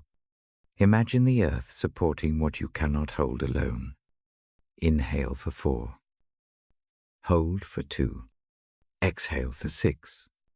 Let the out-breath be the place. The leaf meets the river. Repeat twice more. For those who keep lists in the head, tonight, bring a different list. Make a very short one. Write no more than 3 things you can release for now. They can be trivial. They can be large. The point is to limit. Narrowing helps the mind stop its flit. Fold the paper and place it away from the bedside lamp. The act of moving the list is itself a small detachment. Letting go also sometimes looks like trusting someone else with the knot that you cannot untie.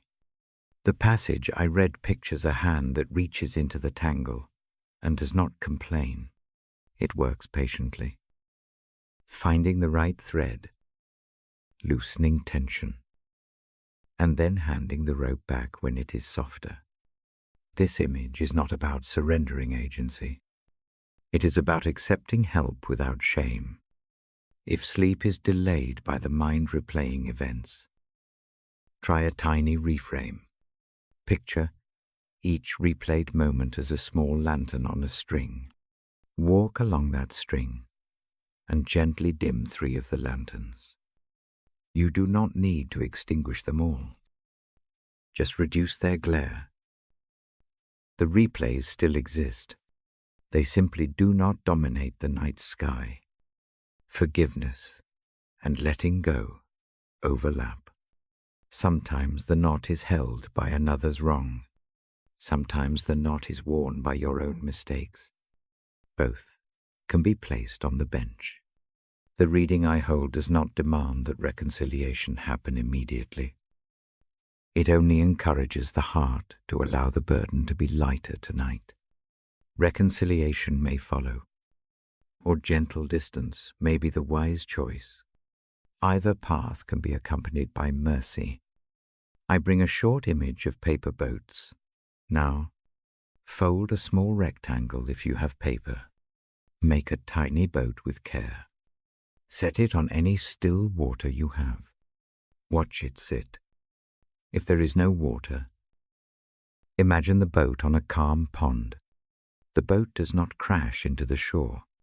It rides with the current. This is not a dramatic solution. It is a quiet exercise of trust that something beyond your hands can hold motion. If tears arrive as you do these small acts, Let them be. Tears are part of a release. They lubricate the joints of the heart. They tell a story words cannot say. Breathe through them. Keep a tissue near. Let the tears be honest and unashamed. There is one more practical ritual I offer tonight that I have read about in old habits. Take a small object and name it your benchkeeper. It might be a pebble or a wooden bead. Put it in a bowl and set the bowl at the foot of the bed. When worry rises at night, touch the bead without turning on a light. The touch itself is a promise I have set this aside for now. The motion rewires the mind's habit of clutching. I read a closing line that holds a steady assurance. The line I read does not lure with quick fixes. It gives a quiet fact. A care is ready to receive what you cannot carry. That care is constant. It does not leave when the night grows longer. It waits like a gentle chair by the window. Breathe with me one last time. Inhale for 4 counts. Hold for 2. Exhale for 7. Let the out-breath be a soft letting. Feel the chest and shoulders follow the change. Let the body remember the bench image. Keep the bench near the mind. If sleep comes now, let it come like a slow ebbing of the tide. If wakefulness returns later, return to the practice, touch the bead, or set a small paper boat in the mind's pond, or place a leaf on the imagined river. These acts are not magic. They are gentle habits that reteach the body and the heart how to unhand weight for a season. I close the book with careful fingers. The lamp stays dim. I promise to return tomorrow to read another passage. We will sit together with a new, gentle image. For tonight, rest with the bench and the river. Let what you can leave be left. Let what needs time keep its place. The night is not an enemy. It is a room with a bench and a lamp, where the weary may set down their load and breathe good night. The lamp makes a small circle of light. The book rests open on my lap. I breathe with the room and let the word restoration settle like a seed. Tonight the page I choose leans toward a single, steady hope. The hope is that what is broken can be made whole again. The language I read is quiet. It speaks of a faithfulness that does not abandon the slow work. The promise is not loud. It is patient. A picture comes first. Imagine a greenhouse that has stood empty through winter. Frost has traced the glass. In spring, a neighbor wipes the panes. Fingers press away the grime. A single seed packet lies on a shelf. The woman who cares for the place opens the packet and sprinkles a few seeds into warmed soil. She does not expect a forest next week. She expects tiny shoots. Each morning, she checks the trays. She waters a little. She moves a tray so the light falls kinder on one row. Over time, the trays change. The greenhouse breathes again. This is the kind of restoration that pages whole. It begins with small, faithful things. It is a rhythm. It is the steady tending of one corner until the corner returns to life. Restoration is not a single sweeping event. It is a sequence of small returns. I read lines that remind me of a potter at a wheel. Clay is wet and soft. A cracked piece is set back on the wheel. The potter does not force it. Fingers press gently. The wheel turns, and slow shape returns where it once was jagged. The repaired vase holds water again. The seam may be visible, but the vessel resumes serving cups. The seam tells a story. The pottery is not ashamed. It is useful. Trust is the companion of that work. Trust does not need to be loud. It is a quiet choice each morning to tend the soil, to press the seam, to warm the cup. The promises in the pages I read ask only for this small trust. The trust is not a guarantee of immediate comfort. It is the patient leaning toward what has been promised. Think of trust as showing up for the work, even when the harvest is not yet visible. A short breath practice helps the body learn this pace. Inhale for 4 counts. Hold for 2. Exhale for 6. Repeat slowly 5 times. With each out-breath, imagine a small sprout pushing through soil. Do not rush its speed. Watch it with steady attention. The breath becomes the work of tending. The body remembers the rhythm of patient waiting. Restoration often appears through unexpected hands. A neighbor brings a pot of stew.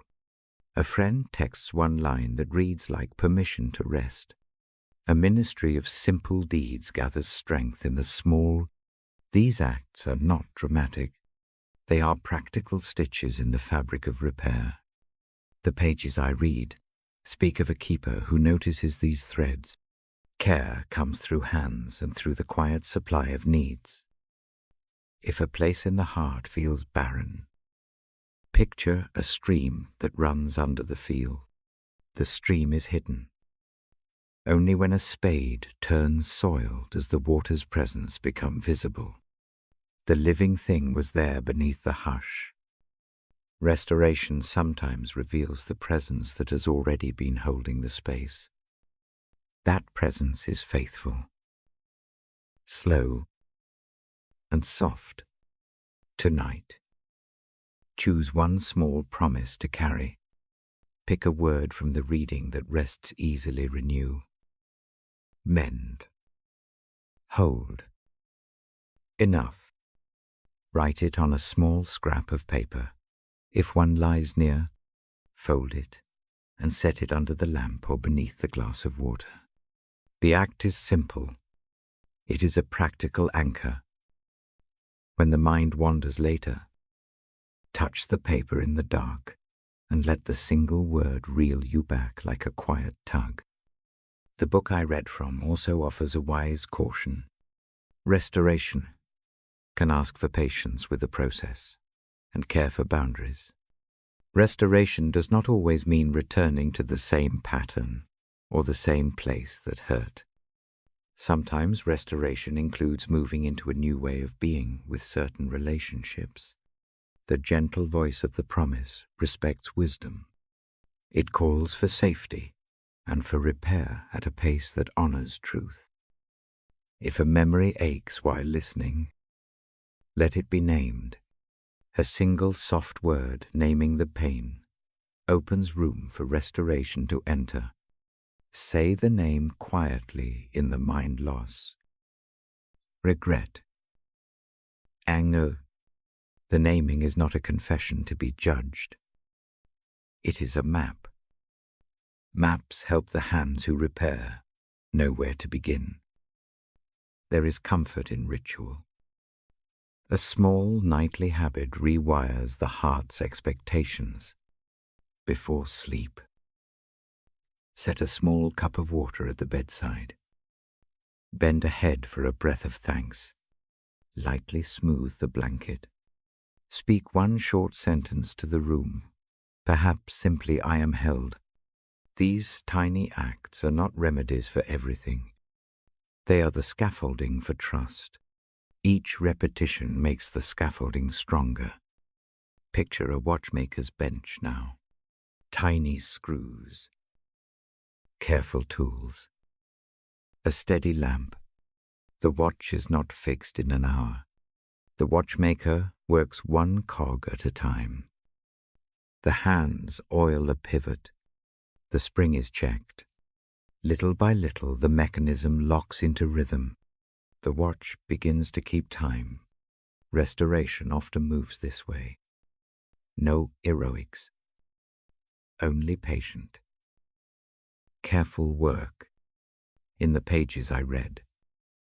Restoration is also a gathering.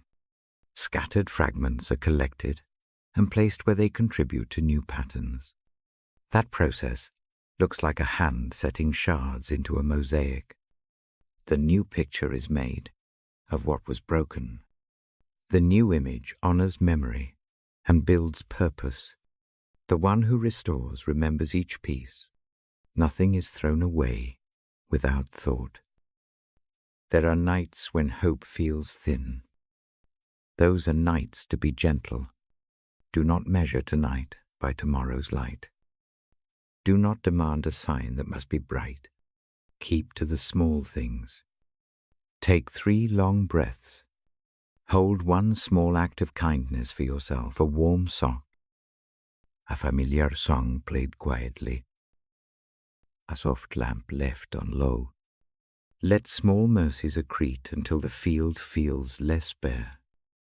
If trust seems hard, practice it like a muscle. Return to one short verse or phrase each night. Let it live in the ear and the chest. Repeat it softly before sleep.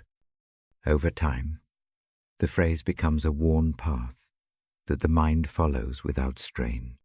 Trust grows in habit, not in an instant. Restauration does not deny grief. Grief and restoration can walk together. The pages I read never erase loss. They simply hold it differently. Imagine a tree with a scar from a lightning strike. The rings carry the memory. The tree still grows. Birds nest in its branches. The scar becomes part of the tree's story, not the whole of it. Tonight, I offer a practical exercise for the hands and the mind. Take a small cloth and hold it to the palm. Fold it slowly 3 times. With each fold, name one thing that needs tending. Keep the list short. Place the folded cloth beside the glass of water. Let the motion of folding be a symbolic act of bringing needs into a place that rests for the night. The mind will thank the body for this small gesture. There is a promise about timing. The text I read reminds me that restoration keeps its own hours. Do not become an enemy to patience by demanding immediate results. The steady presence that promises restoration measures the work by seasons. A winter may be necessary for roots to thicken. Spring does not fail to come, but it arrives in its own ordained time. Community often plays a quiet role. A small shared meal, a short walk together, a witness to ache. These acts are the practical hands that help restoration move from a private ache to a renewed life. The pages I read name a companion who walks with people and also works through the small kindnesses of neighbors. Neither should be minimized. If wakefulness returns tonight, come back to one simple image. Picture the greenhouse again. See the woman wiping the glass? Watch one tiny sprout leaning toward the light. Let that image be a soft tether. Let it remind you that small, faithful actions build what the heart needs. Before the book closes, breathe with me one last time. Inhale for 4 counts. Hold for 2. Exhale for 7. Let the out-breath be an offering of the night's small prayers. If sleep finds you, let it come without force. If rest moves in slowly, return to the small practices, the scrap of paper under the lamp, the folded cloth, the soft breath. I close the book slowly. The lamp dims but does not go out. The promise remains in the room, like a low light. Tomorrow night we will open another page. For now, rest with this quiet assurance. Restoration is promised, and the work of it loves patient hands. Good night. The lamp makes a small pool of light on the page. I settle into the chair and let the hush find me. Tonight, I hold a story close. It is about a friend and the slow work of forgiveness. I read the Bible before sleep. The words I read have a soft way of entering worn places. They do not rush.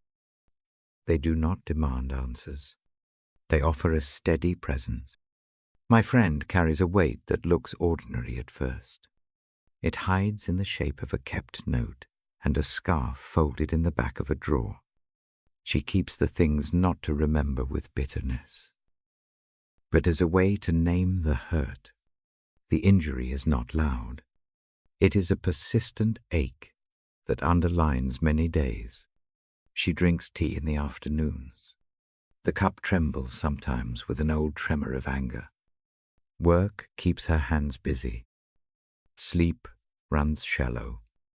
She says forgiveness feels dangerous. To her, it looks like forgetting, and like letting someone walk back into the same harm. She is not ready for that. She holds firm boundaries. That firmness is wise. It keeps what is safe intact. Forgiveness, she tells herself, should not be confused with foolish trust. Yet a restless kind of exhaustion lives in the tightness of her jaw. I read to her on evenings when phones are put away. The lamp is low. The Bible sits between us like a quiet friend. I do not lecture. I simply open the page and let a sentence rest on the air. The hearing matters more than the hearing aloud. Sometimes the words land and do nothing. Other nights, they land like seeds. The soil is not always ready. Some seasons take longer than others. The first small change is almost accidental. A neighbor brings over a small pot of rosemary. It is not accompanied by a speech. The herb sits on the windowsill and smells like summer when sunlight finds it. My friend touches the soil with a thumb and notices the quiet grit. The plant keeps living whether the heart is ready or not. That small presence begins to shift something. It is not dramatic. It is practical. She begins a tiny ritual with the rosemary. Each morning she runs a finger along the stem and breathes the scent. The act does not demand forgiveness. It only teaches a different habit. The hands remember gentleness. The breath lengthens. The jaw loosens by a fraction. Habits accumulate like small stones into a wall of steadiness. The night the letter appears in the drawer, she does not pretend. The paper is thin and fragile. It bears a careful script. The content is not what heals. The presence of it is what calls for a choice. She sits at the kitchen table and holds the letter. She does not burn it. She does not crumple it. Instead, she lays it on the table, smooths the edges, and breathes. Forgiveness for her begins as a decision not to carry the paper against her chest. She takes a soft scrap and writes one word on it. The word is not performative. It is a small permission.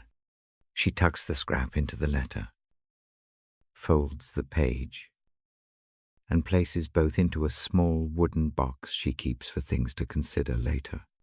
The box slides beneath the shelf.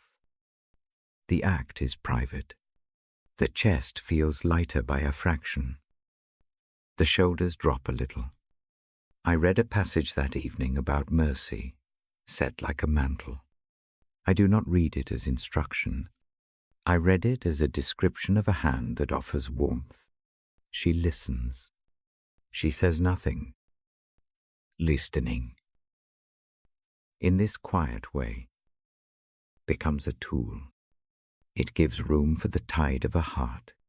When mercy is seen as a mantle and not as a verdict, it can be tried on slowly and taken off if it does not fit yet.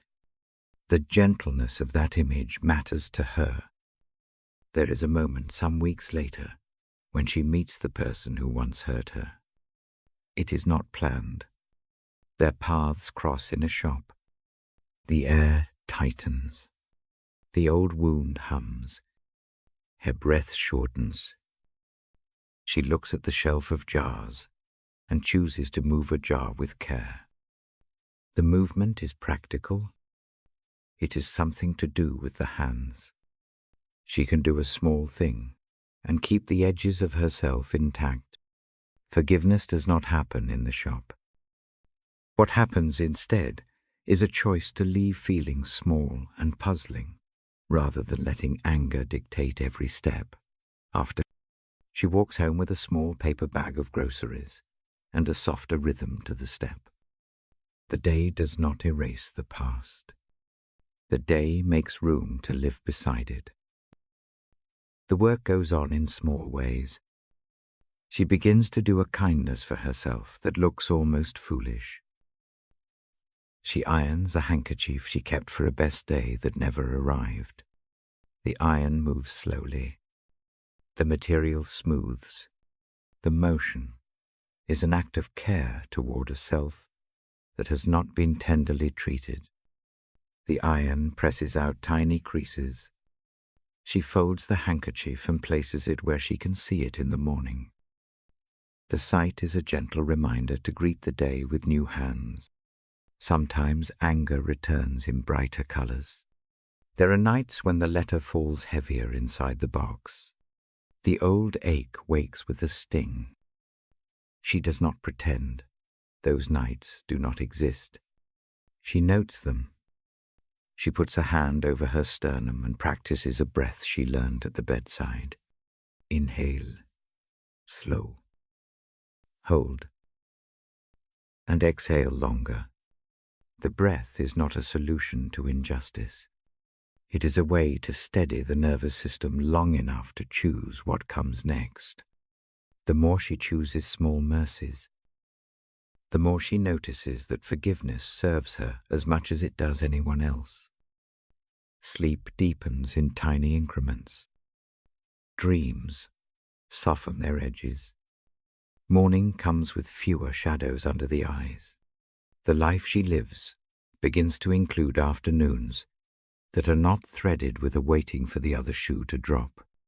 Forgiveness in her life also includes clear lines.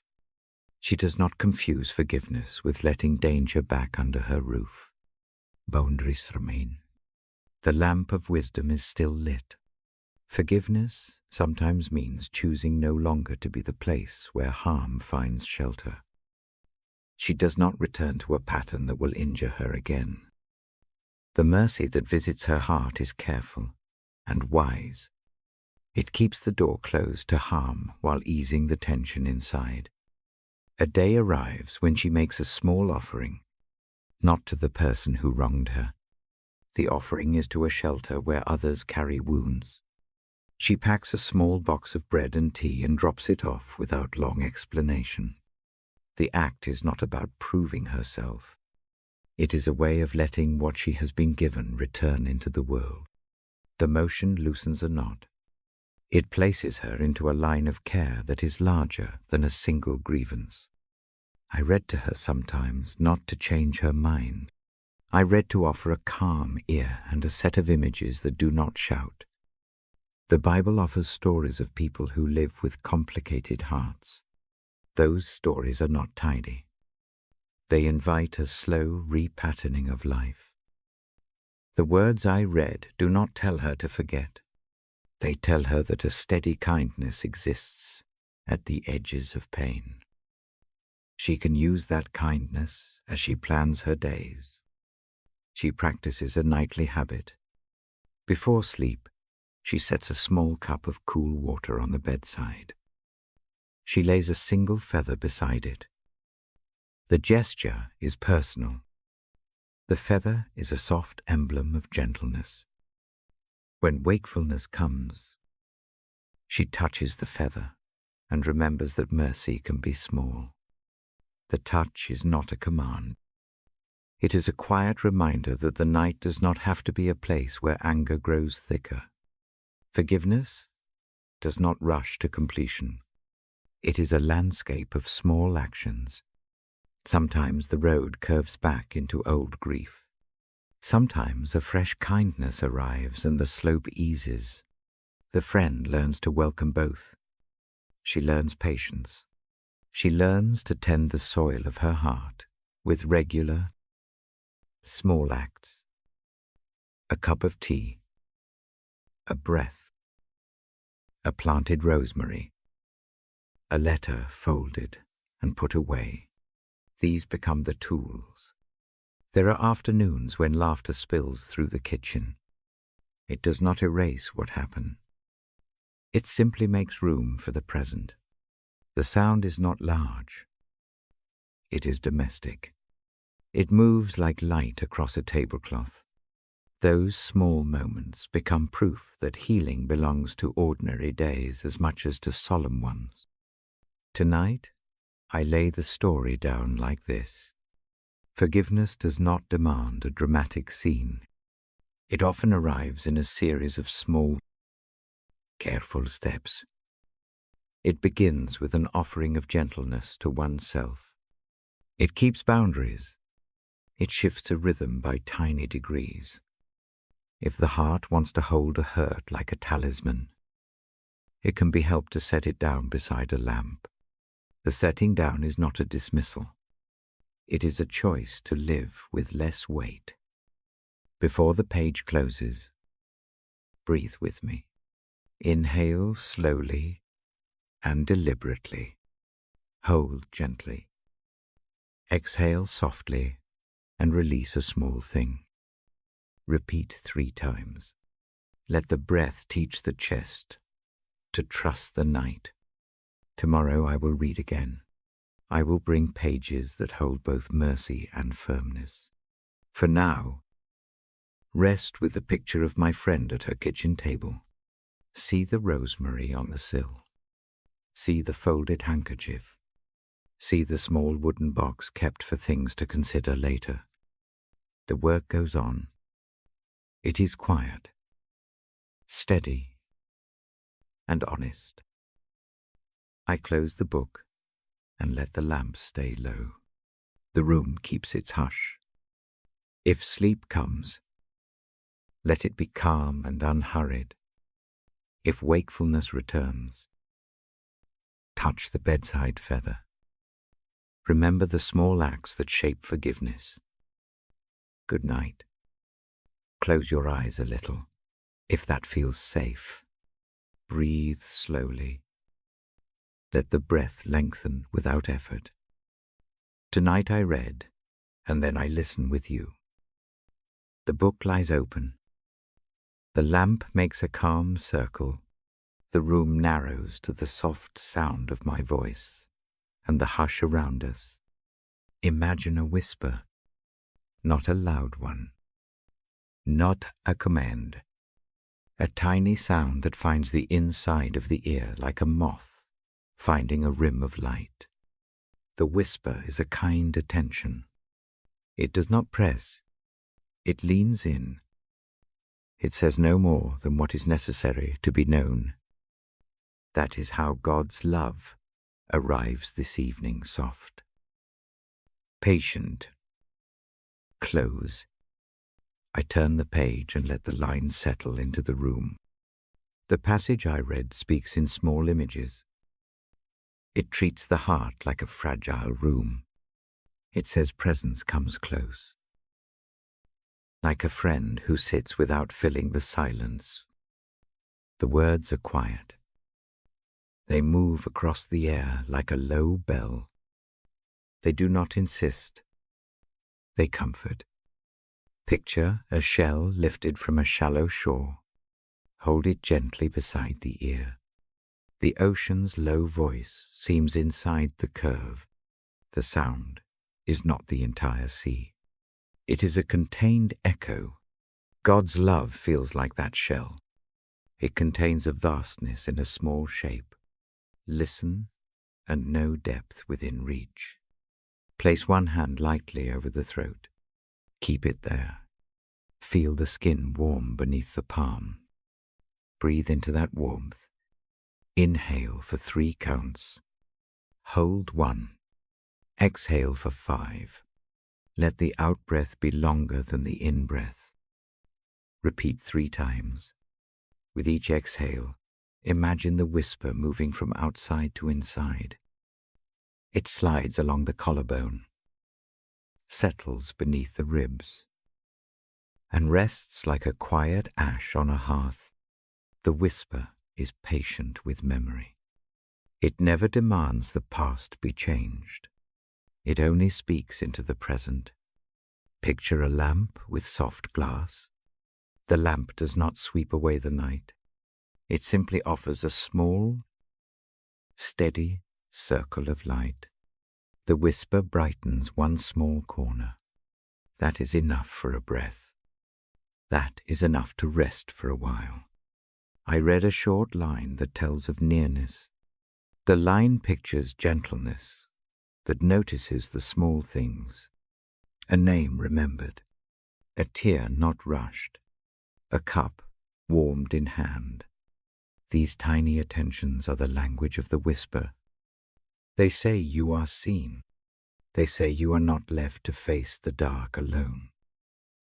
If sleep is thin tonight, try a small practice.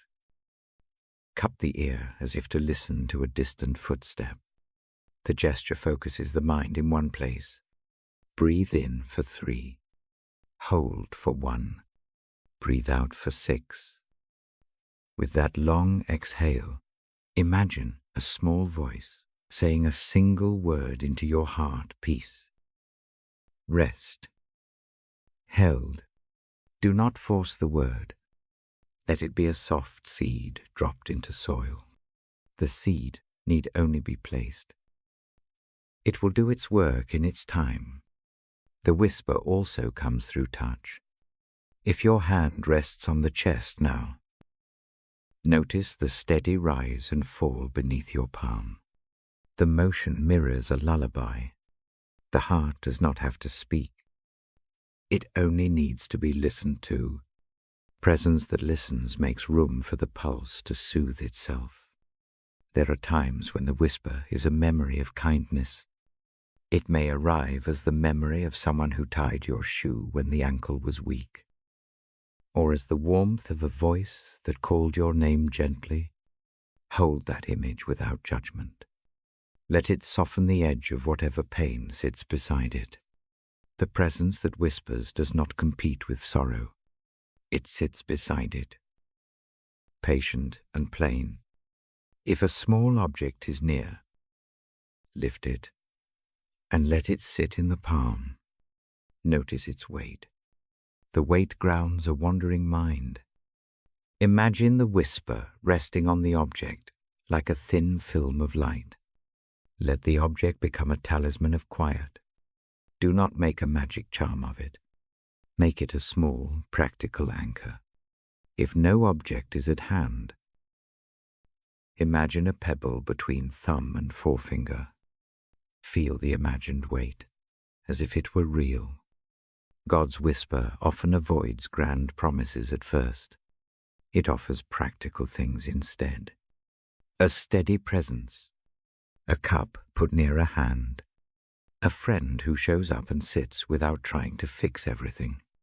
These small acts of the soft voice made visible, they do not erase difficulty. They keep a person company, while the mind and body do the slow work of mental. Notice how the whisper soothes with small phrases. The phrases are not arguments. They are gentle reminders. You do not have to be perfect to be loved. You do not have to earn the rest you need. Countless nights belong to this small truth. Let it stop the harsh running commentary in the head for a moment. Let it be an ear for your tiredness. If sleep returns in fits, use a single word as a lullaby. Choose a word that sits light-held. Safe. Enough. Say it quietly once with each out-breath. Do not repeat more than needed. Allow the sound to fade into silence. This soft litany is not a performance. It is a way to anchor attention to the whisper rather than to fret. The whisper can also come through a small ritual of letting go. Take one thin paper if one is near. Write one short line, no more than a few words that names a worry. Fold it gently and place it under a glass of water or beside the lamp.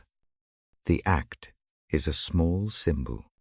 It tells the body tonight, this will rest in a new place. The worry does not vanish. It simply moves from the hand to a small, manageable shelf. Love's whisper is not naive about danger. It keeps boundaries. It does not tell a person to return to harm. It offers solace and discernment. Resting in the whisper does not oblige a foolish step.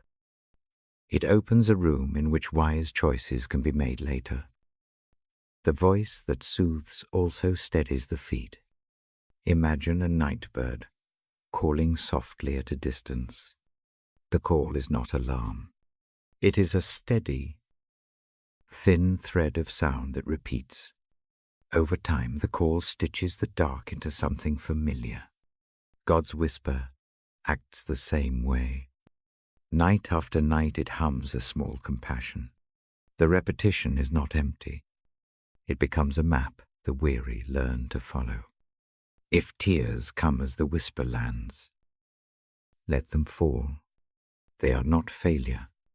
They are a form of release. Place a palm near the eyes if that helps. The touch itself is a small promise that human tenderness exists. The whisper meets tears without surprise. It knows their language and does not rush them along. There may be moments of doubt about being heard. Doubt is another small voice. Name it simply and let the whisper answer with presence. Picture the whisper as a hand on the backlight. Steady. Patient. The hand does not fix the past. It steadies the spine so the next step is possible. This steadiness is mercy in action. A brief exercise now. Rest the palms over the knees. Inhale for 4. Hold for 2. Exhale for 6. And imagine the whisper moving like a warm breeze across a dark field. Repeat twice more. Let the rhythm of the breath carry the image inward. Small images change the angle of attention. The body tunes to them and follows. When the mind pulls toward lists and plans, return to the whisper by focusing on one small sensation. The temperature at the bedside, the way a sheet feels at the fingers, the pattern of the lamp's light. These simple points of contact bring the whisper back into the room in a practical way. They are tools for the night. I read again. Softly, the lines I choose tonight emphasize nearness. They talk about a love that notices the smallest breath. They repeat the old, comforting fact that care draws near to the tired and the frayed. I do not insist that every wound is explained. I only say this. The whisper is real for tonight. It reaches the small spaces. Before the page closes, choose one tiny action to carry to bed. Place a cup of water within reach. Smooth a blanket at the feet. Say one small sentence aloud. If it helps, I am held. Keep the sentence plain and short. Let it be a tether when the mind wanders. The night is long for many. Small tethers keep us from falling into panic. I will return tomorrow night with the same lamp and a new passage. We will listen together to a text that speaks of steady light moving through dark hours. For now, rest in the whisper. Let it sit in the ear as a soft companion. Let it warm the chest like a slow breath. If sleep comes, let it come without hurry. If wakefulness visits later, return to the breath and the single word. Touch the small object you have set by the bed. Place a hand on the heart. Hear the whisper like a close friend who will not leave. I close the book slowly. The lamp stays low. The room keeps its hush. Rest now with a gentle whisper of love near the ear. Good night. The lamp is smaller now. The book rests closed on my knee. Outside, the horizon lightens in a thin, sure way. Night loosens its hold. A small thread of dawn slips across the curtains. I keep my voice low and steady. I read the Bible before sleep. Tonight, I read in the thin time when night gives way to morning. I bring a single promise. Close a new day can begin with hope. I do not speak of grand changes. I speak of small beginnings. I offer the idea that dawn is a practice. It arrives every day. It asks nothing but attention. It does not require strength. It only asks for the willingness to notice. Imagine the first color at the edge of the sky. It is not the whole sunrise. It is the hint that a room will warm. The color does one thing, it promises light. Hold that image gently. Let it settle like a pebble into still water. The ripple is small. It is real. The Bible I read tonight has many words about morning. I do not recite them. I let their shape remain a steady presence that meets the worn and the weary. The promise I carry is practical. It says mercy waits for morning too. It says hope is a quiet visitor that comes again and again. Breathe with me. Inhale for 4 counts. Pause for 2. Exhale for 6. Do this again. Each breath moves toward day. The pattern is simple. It invites a slow opening. Let the ribs loosen a fraction. Let the shoulders drop by half an inch. The breath measures the small space between night and morning. A new day is not a command to be happy. It is an offering. Think of it like a clean sheet spread on a bench. It does not erase what happened yesterday. It provides a place to set one foot down and try again.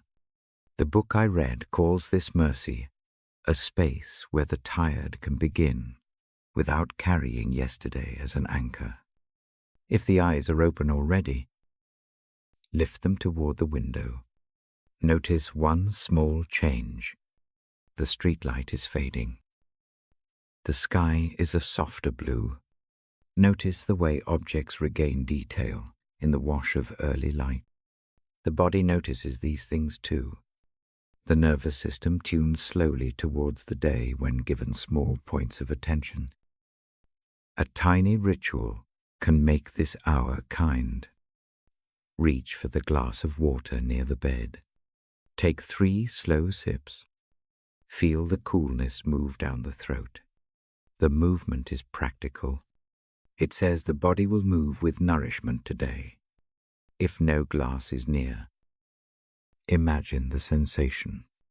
The imagination obeys the body as easily as the body obeys the imagination. I read a passage that speaks of new mercies every morning. The image is like dew on a leaf. The leaf holds tiny beads of water that glint but do not demand. Their beauty is quiet. They speak of care that arrives when sleep finishes its work. Let that image sit. Let it touch the part of the heart that fears foreverness in pain. Hope can be small. Picture a seed under the soil. It has been dark and silent for a long time. Rain and warmth work slowly. The seed does not explode into life all at once. It pushes a fragile shoot. The shoot is humble. It is enough. Hope often looks like that shoot, tentative, determined, alive in small measures. If the mind is heavy with plans or lists, try one thing. Choose one small task for the morning. Keep it tiny. Perhaps it is making tea. Perhaps it is opening a window for 5 minutes. Keep the task clear and short. The brain prefers small promises. A morning that begins with one simple act is less likely to be overwhelmed. There is a quiet courage in this gentleness. Courage is present when a person wakes the next day and simply moves. Doing the small thing counts. The trust is not a grand leap. It is a practiced reopening. The book I read into the night often points to that practice steady steps rather than sudden changes. If worry tightens the chest, place a hand over the sternum. Let the palm rest. Breathe into the place beneath it. On the out-breath, imagine loosening a small knot. Repeat for 3 breaths. The action is not symbolic alone. The body recognizes touch and responds. The nervous system learns new patterns through repeated small gestures. A short image might help the morning bread baked a little earlier than needed. The smell folds into the house. It is ordinary. It is enough to steady hunger and hands. Grace looks a lot like bread sometimes. It fills a small gap. It does not pretend the feast is prepared. It supplies what is necessary for the next step. Consider placing a single sentence for the morning under the lamp. It can be 2 or 3 words only. I am held. This is enough. Mercy meets me. Fold the paper small and set it near the glass. If wakefulness comes in the night, touch the paper in the dark. The touch is a tether back to the promise that dawn provides. The dawn also brings room for mistakes. A new day is not a demand for perfection. It is a chance to try again. The Bible passages I read often show people who stumble and then keep walking. The promise is not performance.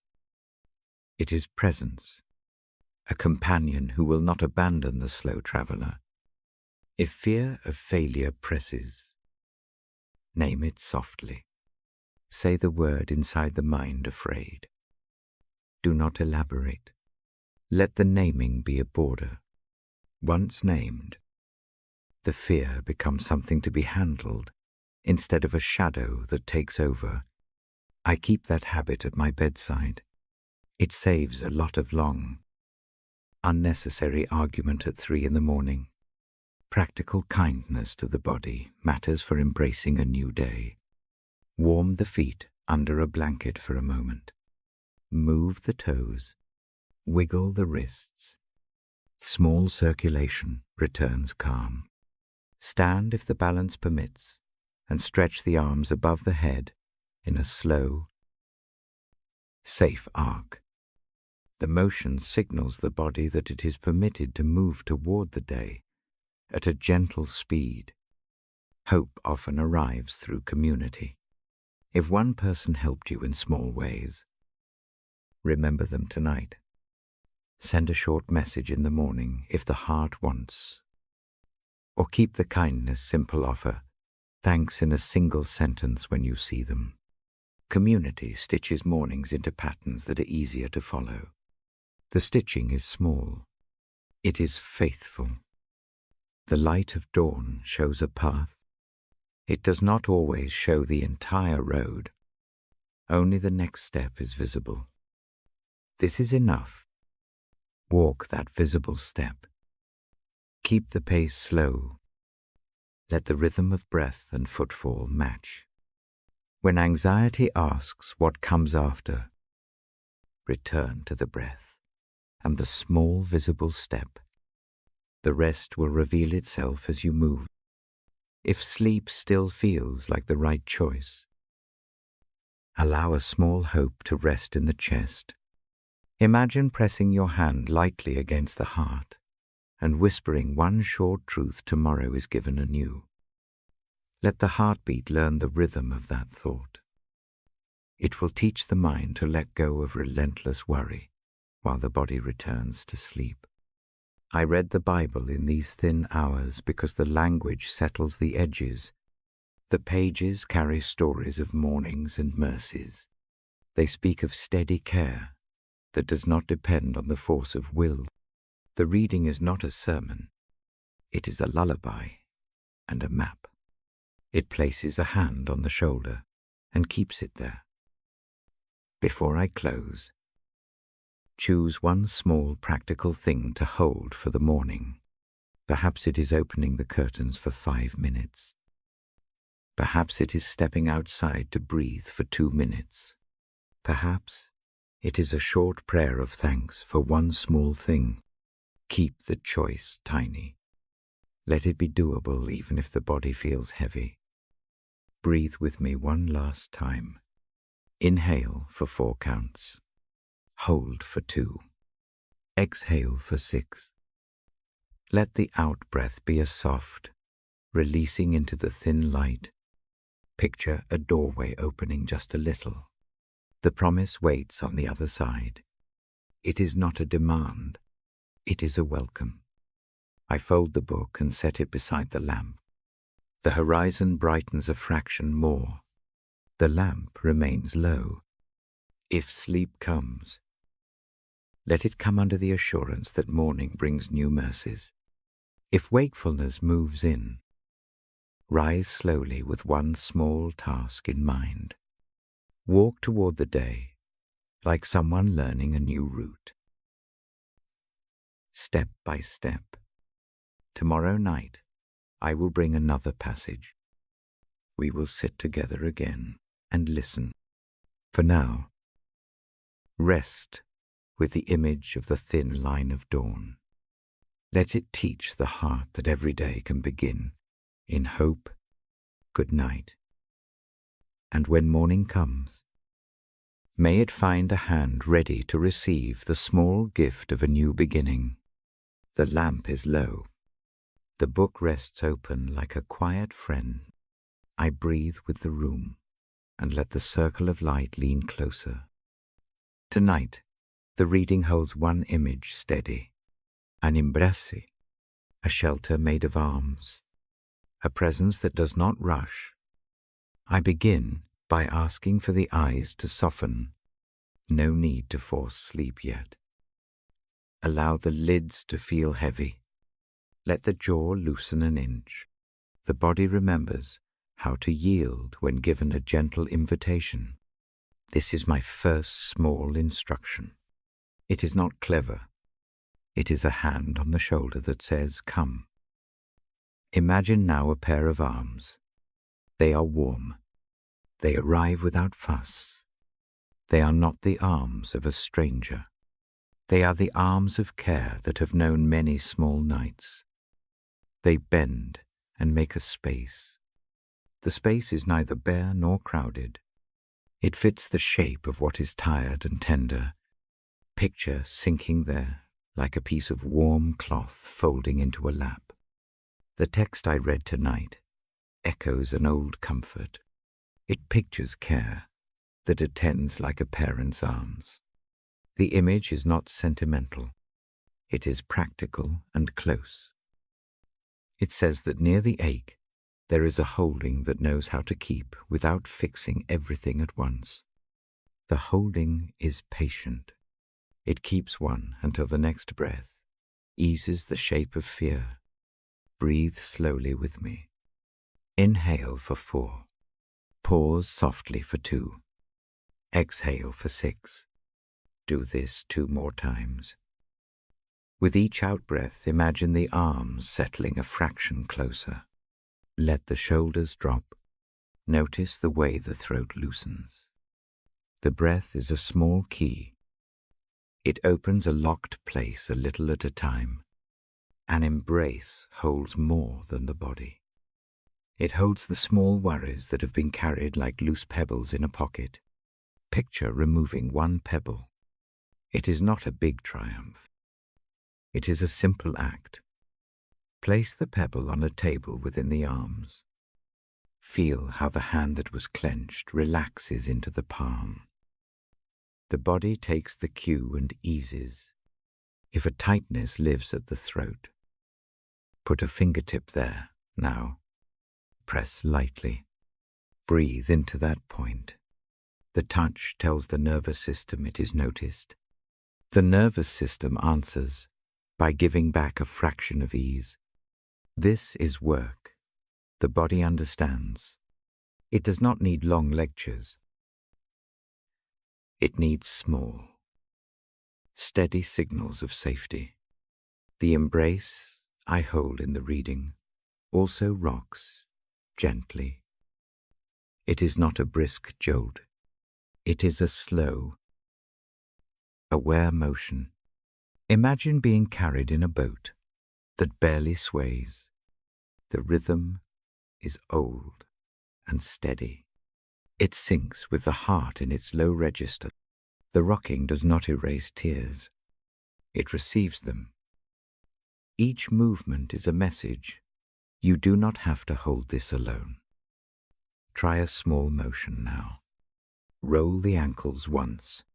Let the knees soften. Hug the elbows lightly to the ribs, as if the arms themselves are being held. The posture is compact and safe.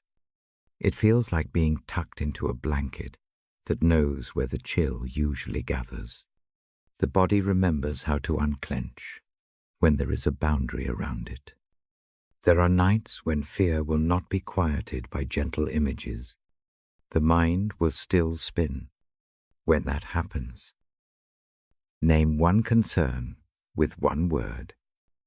Say it inside softly: worry, loss, tiredness. Then imagine laying that word inside the hollow of the arms. The act of naming gives the thought a container. The container need not be judged. It only contains. The embrace described in the passage also brings closeness to memory. It does not demand forgetting. It lets memory be placed beside a warm cheek. The past can be held with tenderness, not with shame. Imagine an old photograph handled with care. The edges are visible. The picture is kept, not hidden. The hand that holds it does not tremble with accusation. It steadies. If posture helps, find a gentle position now. Lean back so the head rests against a pillow. Let the spine find its natural curve. If a blanket is within reach, draw it up to the chest. The weight of cloth is a small, truthful comfort. The embrace often looks like a covering that tells the muscles they are allowed to relax. Sometimes the holding is spoken without words. A hand moves slow across the back. A palm rests for a breath near the shoulder blade. The silent touch translates into safety. If the room is quiet, choose one soft syllable to breathe with the out breath. It might be the sound, ah, or a short whisper of peace. Keep it private and small. The sound anchors attention without pushing hard. The image of a mother holding a child is tender in the passage I read. The child is calm, not because the danger is always gone, but because the parent's arms are sure. This is the kind of sureness I want to offer now. It is not a conditional support. It does not depend on merit. It is presence that arrives, whether the burden is large or small. If restlessness stirs in the hands, let them find one another. Place palms together and press very lightly. Move the thumbs in small circles. This motion is almost like rubbing two simple stones. It grounds thought in sensation. The mind sometimes quiets when the hands speak a steady, graceful pattern. There is a small practice for nights when shame appears. Place one hand gently across the sternum and the other at the navel. Breathe long and slow. Picture the lower hand drawing up a warm light and offering it to the upper hand. The motion is symbolic. The body feels the change. Shame is met not by argument but by a tangible warmth that is repeated and patient. The embrace also welcomes the parts that refuse to be fixed. A scarred place or an unfinished sentence can rest in the crook of the arm. The promise is not that everything will be tidy by morning. The promise is that nothing need be carried alone tonight. Presence is a kind of bearing that lightens loads over time. If sleep seems far, allow eyes to follow a slow image. See a pair of hands folding a soft cloth. Watch each fold align carefully. No rush, no complaint. The hands offer the cloth like an ordinary ceremony. The rhythm of folding matches the rhythm of inhaling and exhaling. Let the mind slow to that work. The body often follows images that have an orderly motion. When tears come, let them. They are part of the body's way through. Keep a tissue near. Breathe into the chest while crying.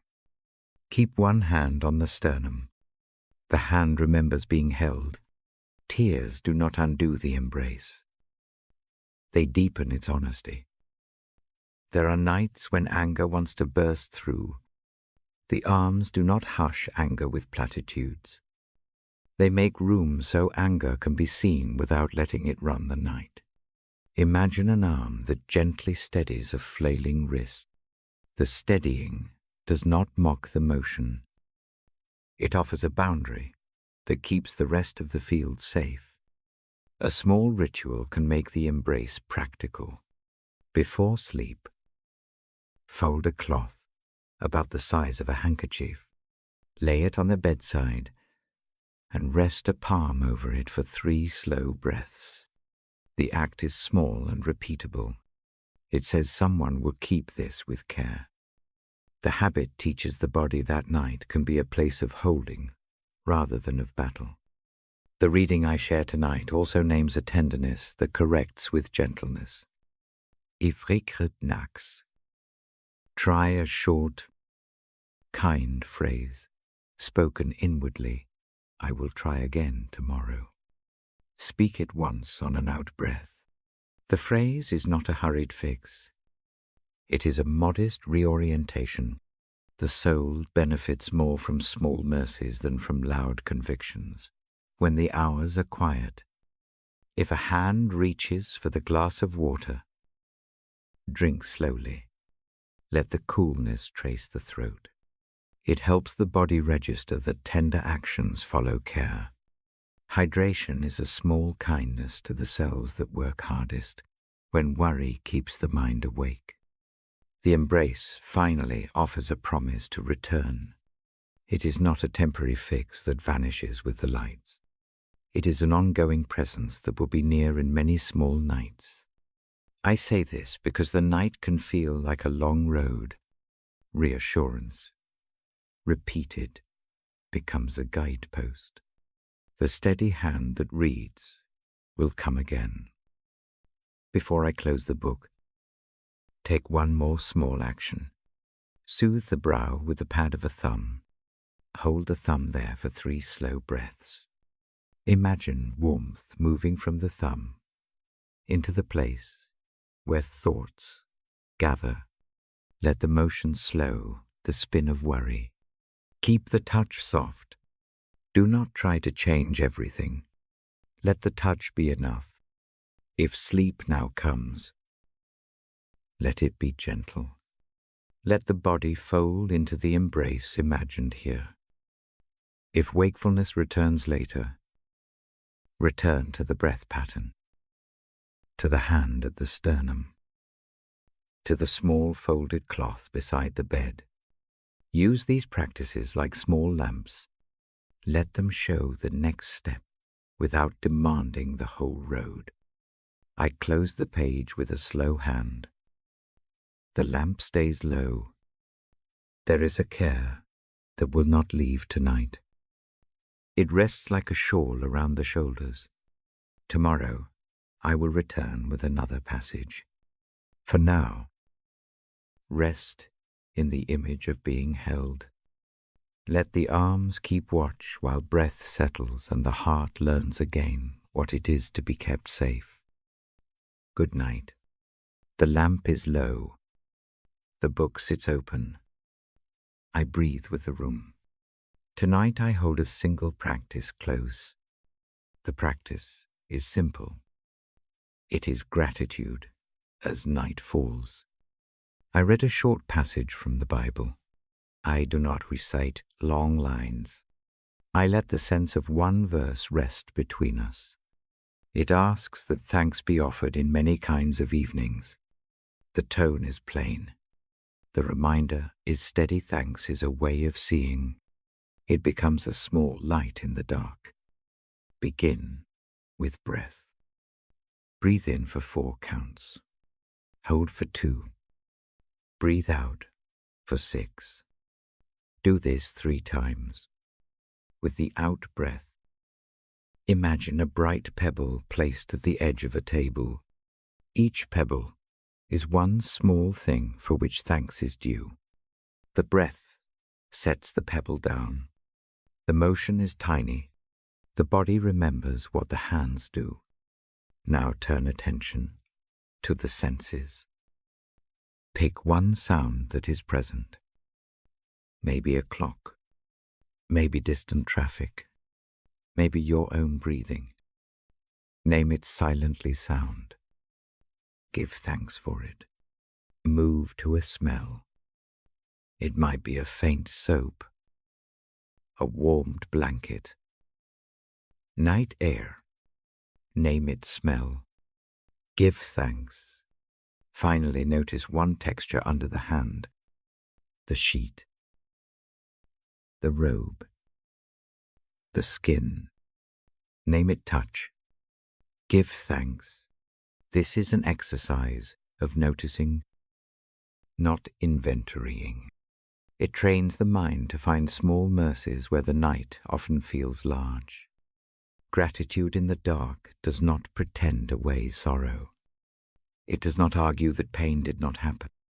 It simply offers a soft balance. For every heavy thing you carry, find one small staying thing. A phrase might help for the grief. One candle for the loss.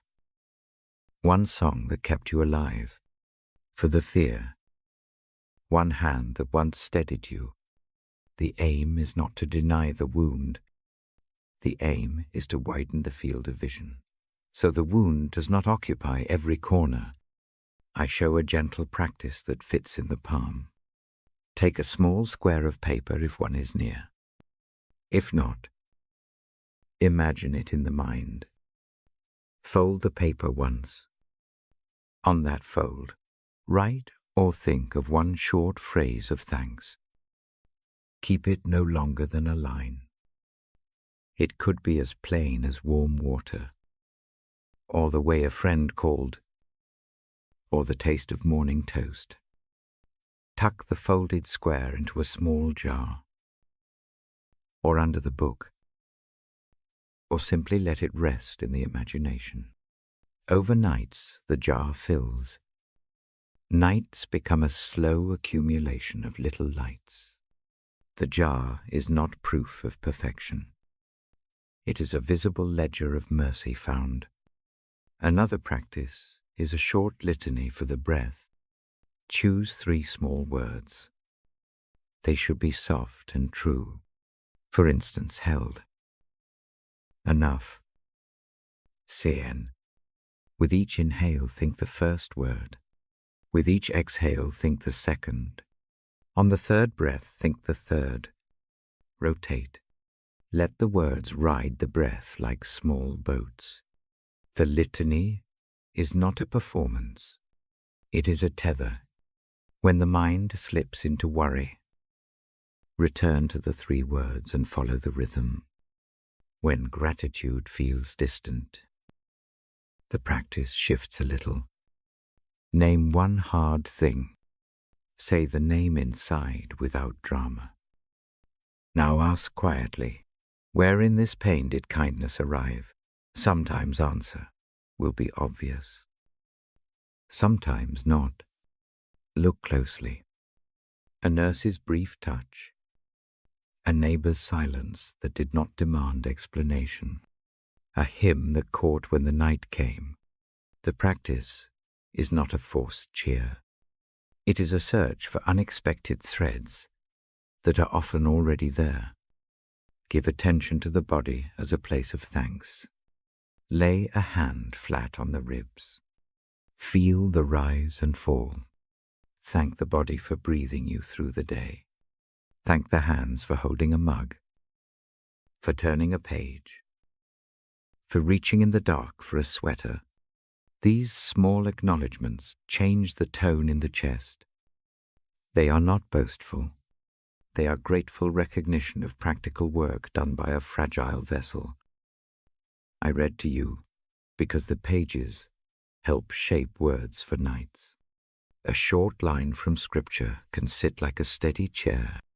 I place that chair in the middle of the room and invite the heart to rest on it a moment. Do not worry about the exact wording. Let the idea rest thanks in all kinds of weather. Let that promise be a practical posture. Tonight, this posture looks like noticing, naming, and placing one small gratitude into a jar or into the mind. Gratitude needs modest habits. Choose one before you sleep. It might be to whisper 2 words of thanks into the pillow. It might be to set an alarm 5 minutes earlier tomorrow and simply sit with the window open. It might be to stretch one limb and name it thankful. Make the habit tiny. The night does not demand big projects. It asks for small, faithful actions repeated. There is also a gentle way to use memory. Instead of letting the mind replay a painful scene on loop, try to replay one small kindness from the same day. It may be only a half moment. A stranger who held a door. A text that read simply, "I'm thinking of you." Play that brief kindness a few times, like a short tune. Each repetition coats the mind in a thin varnish of care.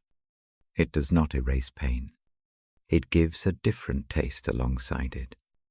Sometimes gratitude comes through naming needs met. Think of one practical thing that kept you safe or fed today. Maybe electricity. Maybe someone's hand. Maybe a kettle that boiled. Name it and give thanks. This practice is modest because practical things often go unnoticed until they are absent. The habit trains eyes to see the ordinary provision that quietly buffers life. When sleep resists because the mind feels active, try this counting practice. Count backwards from 5. At each number, name one thing of thanks. 5 warm drink in the afternoon. 4 a window opened wide. 3. A laugh that slipped in despite the day. 2. A brief rest. 1. The steady breath under the hand. The mind-like structure. The counting both organizes thought and brings to light quiet favors that otherwise slip by. Gratitude also changes posture toward others. Offer one silent thanks for a person who has been kind to you in the past fortnight. Picture them for a moment.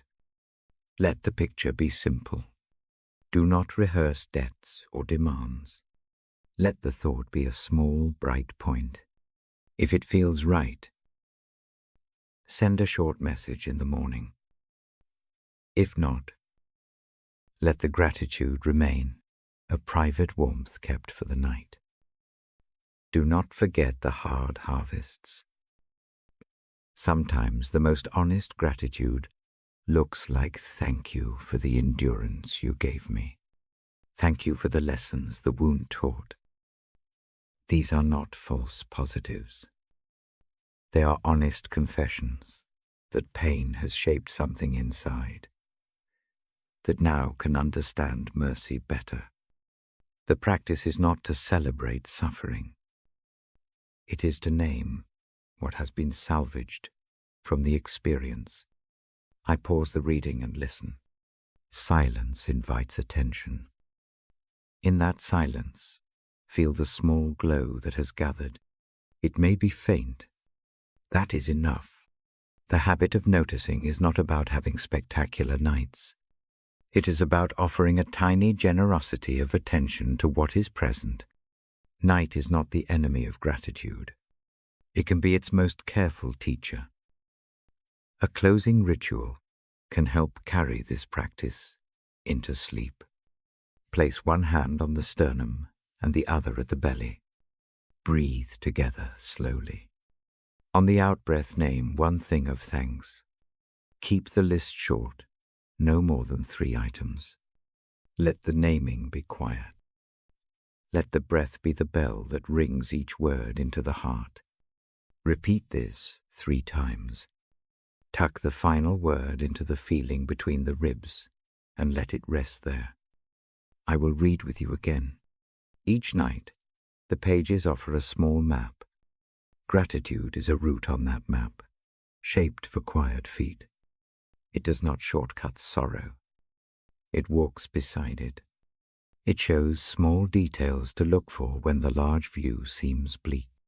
The Bible lines I read remind me of constancy, mercy, and presence that do not withdraw when nights lengthen. Remember that truth without pressure. Let it be a soft background to whatever else unfolds. Before I close the book, choose one tiny practical thing to do tomorrow as a way to practice gratitude. It might be to say thank you to someone who makes your coffee. It might be to put a sticky note with one thankful word on the mirror. Choose only one. Keep it doable even on days when energy runs low. The point is not the size of the action. The point is the widening of attention. Breathe with me one last time. Inhale for 4. Hold for 2. Exhale for 7. With the out-breath, place the hand at the sternum and let a single word rest there. Let that word be enough for tonight. Let the chest learn to carry thanks alongside sorrow. I close the book gently. The lamp stays low. If sleep comes, let it come with a small glow of gratitude tucked under the pillow of the heart. If wakefulness returns, return to the breath, to the counting, to the 3-word litany. These small practices will wait and welcome you. Good night. I will sit with the lamp again tomorrow and read another passage. For now, rest with thanks for one small, sure thing you are known by a care that never ceases. Shalil, the assurance of his protection. I sit by the lamp and feel the night settle. The room breathes slowly. My voice comes low. Tonight, I hold a promise about watching. It is a quiet promise. It says someone keeps vigil through the dark. A simple image first. Imagine a small house on a quiet street. A light in the window shows a steady witness. The house does not ward off every wind. It does not stop clouds. But the light tells the house it is seen. That seeing is a kind of protection. It makes the dark easier to stand in. I speak of coming and going. The day has many small comings and goings. Hands move. Feet cross thresholds. Sleep arrives and leaves. The promise suggests that these comings are known. A steady attention follows them. It is not the loud kind of watching. It is patient and constant. It keeps company with small steps and tired feet. Tonight, place your hands on the knees. Feel the weight of them. Let the weight remind the mind that care notices what is small. Breathe in slowly for 4 counts. Hold for 2. Breathe out for 6. With each out-breath, imagine a soft, watchful light tracing the path you make. The light does not chase. It simply keeps the road clear. Protection in this sense is practical. It looks like a neighbor who leaves a lantern on the porch. It looks like a steady roof when wind comes. It looks like a hand set under the elbow when the step is unsure. The promise is not a guarantee that nothing will hurt. It is a pledge that hurt is not endured in solitude. The presence is close enough to touch if worry stirs about tomorrow's tasks. Name the task briefly and lay it aside. Fold the thought like a small paper and place it on a mental shelf. The watcher notices that shelf too. Its presence surrounds even the things tucked away under sleep. This simple placing is a way to practice trust without having to perform faith as a show. Try a tactile practice now. Press the heels of the hands together gently. Let the thumbs rest side by side. Hold this small pressure and breathe. Imagine 2 palms forming a shallow cup. Place the image of your day's coming into that cup. Let the cup be cradled by the steady watcher. Feel how the hands can rest when they are held like that. The protection I speak of also registers in the body. Notice the line where neck meets shoulder. Breathe into it. Allow a small drop of warmth to settle there. The breath and the image together teach the muscles an unfamiliar language of safety. The body begins to accept a different rhythm, one that does not bristle at every noise. I read a passage aloud, not to argue about it, but to bring its shape into the room. The lines say the steps of the night are known. The coming and the going are watched. I do not quote the words exactly. I let their tone sit like a soft lamp beside the bed. When the mind wants assurance, return to that tone. Let it be a quiet proof. Protection comes through small examples. A friend who texts a short line, a neighbor who brings in a stray package, a warm pair of socks pulled on in the night. These are not grand rescues. They are the small mercies that stack up into a shelter. Notice them. Let them anchor the thought that you are cared for in the ordinary. If fear pulls you outward, try naming the fear and then listing 3 small facts that oppose it. For instance, fear alone, counterfactors, 2 lights in the house, a closed door, this steady breath. Keep the list simple. The action is practical. It does not erase the fear. It limits its reach. The watcher I read of keeps vigil without fatigue. Think of a lighthouse on a dark coast. Its beam does not have to blind the sea. It only needs to sweep with reliability. The beam shows safe places to step. It does not command the tide. It offers direction. Let that steady sweep be a comfort in the late hours when the mind scans dangerous terrain. A very small exercise for the hands. Imagine laying a thin scarf around your shoulders. It is not a heavy cloak. It is a soft weave that warms but does not smother. With each breath, let the scarf settle more lightly. The tactile image helps the nervous system register that protection can be gentle and unobtrusive. Remember also the idea of boundaries.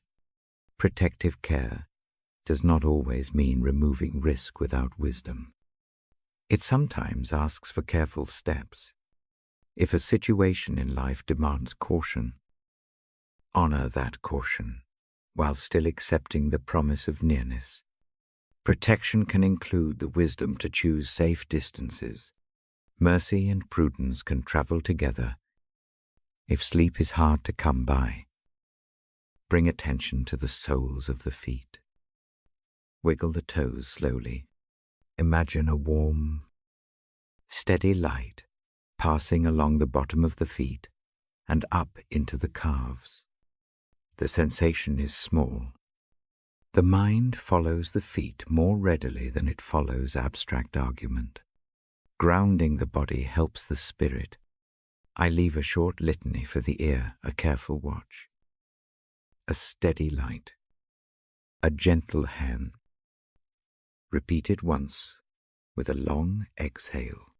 Let the rhythm be a simple thread that the mind can follow when it wants to run. The litany is a tool, not a test. Use it without pressure. Protection also arrives in promises kept over time. Look back for a moment and recall a small trial that passed. Remember one help that came when it was needed. The memory is not a boast. It is proof of pattern. If help once arrived, it can arrive again. Let that memory be a soft backboard for tonight. I close this part with a small, practical act. Set a glass of water within reach. Keep it nearby as an emblem and as a courtesy to the body. The act is simple. It says the body matters. The steady watch cares for the small needs too. Tonight, the promise is plain walking. Sleeping. Waking, these movements are known. A watchful attention accompanies them. Rest under that attention. Let the knowledge shape the breath. Let the body accept one softer rhythm. I will come back to the lamp tomorrow. The next page will carry a quiet reflection. For now, settle into the room's hush. Sleep where the steady light keeps an eye. The night does not have to be faced alone. Shiti, prayerful reflection. I sit with the book closed for a moment. My voice softens further. Tonight I make room for a short, prayerful reflection. It is not a list of demands. It is a small practice for the heart. The aim is respite and hope. Begin by breathing slowly. Inhale for 4 counts. Hold 2. Exhale for 7. Repeat twice. Each breath becomes a tiny prayer. The body and the words move together. Think of a single word that names what you most need tonight. It need not be clever. It can be one of mercy, rest, courage, peace. Place that word gently in the mind. Let it sit there like a small coin. You do not need to spend it now. You only keep it safe. I offer a brief guided reflection. Picture the day's hardest moment. Bring it close, only enough to see its edge. Then imagine the steady watcher from earlier, placing a hand on that edge. The hand does not erase the hurt. It rests there and makes a margin. The margin is a space where healing may begin. If words help, say this short phrase inwardly, keep watch with me. Say it on a long out-breath. The phrase is a polite petition. It is not a demand. It aligns the heart with the promise that was read. Repeat it twice if it comforts. Now think of one small kindness that arrived this week. It may have been a message, a cup of tea, a kietawr. Let the memory fill a small cup in the mind. Hold the cup up to the light of thought. The kindness need not solve anything. It only shows that care can be practical and discreet. Prayers do not have to be eloquent. They can be simple. If it helps, form a short sentence in the mind and repeat it once. Keep it personal and tender. The aim is presence. The aim is to hand the heart's weight to something larger than frantic thought. A soft posture helps. Place one hand over the heart and the other on the belly. Breathe into the area beneath the hands. On the out-breath, imagine placing one small worry into the palm over the heart. Let it rest there. The gesture is symbolic. The body responds. If regret preises, let it be named, and then let silence follow. Silence is not empty when it is shared with care. In the quiet, trust can often begin to reknit itself. The practice is patient. It does not force a tidy end. It allows time. Bring now a short act of release. Imagine opening a small window in a warm room. Let the stale air move out. Watch it go like a wisp. The opening is a tiny choice.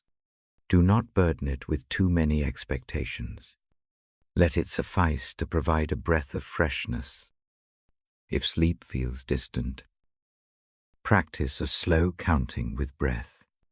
Inhale on 1, exhale on 2, inhale on 3, exhale on 4. Continue up to 8, and then return to 1. Keep the pace soft. The counting grounds thought without arguing with it. Gratitude fits here without forcing cheerfulness. Name one small thing to be grateful for and rest with it for 5 breaths. The item could be a sound, aduj, a memory of safety. The practice is not to deny sorrow.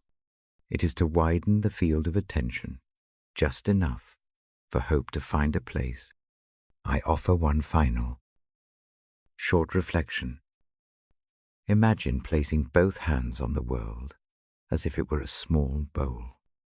Send a soft blessing over it without speaking. Let the blessing be simple. May sleepers find safe rest. May the broken find kindness. May quiet care keep watch. Let the thought travel slowly with the breath. When the mind wanders, return to the single word selected earlier. Let it be a tether. Touch the glass of water. Smooth the blanket. Name the word softly again. These small actions teach the body and the heart how to receive a slow prayer. I close with a promise. Tomorrow I will read again. The last page of this set will hold a short benediction and an invitation to rest in a final image. For now, lie down with a gentle intention. Let the breath be the night's prayer. Let the steady watcher remain near. Good night. I close the book gently and sit with the quiet that follows. The lamp throws a small circle of light. The rest of the room sleeps in a softer shade. I lower my voice further. Tonight I make a longer space for prayerful reflection. I lead. I do not hurry. I only hold the room and the breath. Breathe with me now. Inhale slowly for 4 counts. Hold 1 soft beat. Exhale for 6. Let the exhale be a small surrender. Repeat this 3 more times. The breath is a hand that sets a rhythm. The rhythm is a small prayer. I invite a moment of honesty. No long stories required. No explanations. Pick one burden. Just one. That is heavy tonight. It may be a name. It may be a worry. It may be a tiredness that will not go away. Bring that one thing into focus. Let it have a single word. If a word does not come, a feeling will do. Name it quietly in the mind. Now imagine an open place before you. It is a low step or a simple stone at the threshold of a warm room. It is not dramatic. It is ordinary. The place is steady and close. See it clearly for a moment. Keep the image soft and uncomplicated. In this place sit the feet of someone who knows the weight of the world. The feet are patient. The feet do not scold. They simply stand ready to receive. The ancient line that invites burdens to be cast upon the Lord is not a test. It is a simple prompt. Lay it down. I do not recite the line. I let its sense warm the room like a hearth. Take one small action now. If a scrap of paper is near, reach for it. If no paper is there, imagine it. Write one short word on the page that names the burden. Fold the paper once. Walk it in the mind to the low step. Set the folded scrap at the feet. Pulse. Feel the hands open, emptying what they held. If movement is not possible, do the same with the imagination. Hold the burden in the hands of the mind. Feel its weight. Walk those imagined hands to the stone. Place the weight down. Notice how the shoulders ease even a fraction. A tiny easing is enough. I speak a short prayer, quietly now. Listen as a simple sentence made of breath. I offer the thought aloud in my own heart, and I invite you to carry the same breath. I place this here. I do not insist on a long petition. The act of placing is itself the prayer. It is a small liturgy of handing over. If tears come, let them fall. They are part of a language the body uses to unburden. Keep a cloth near if that helps. Place a hand on the heart. Breathe into that place. The touch tells the nervous system that care exists. The body responds by loosening the hold on the tightness. Some burdens are not single things. They are a tangle of small cords knotted together. For those, the practice is patient. Sit with the bundle for a few breaths. Offer one small thread at a time. Place one small worry on the step, and step back. Come again, and offer another. There is no rush. The work is steady, not swift.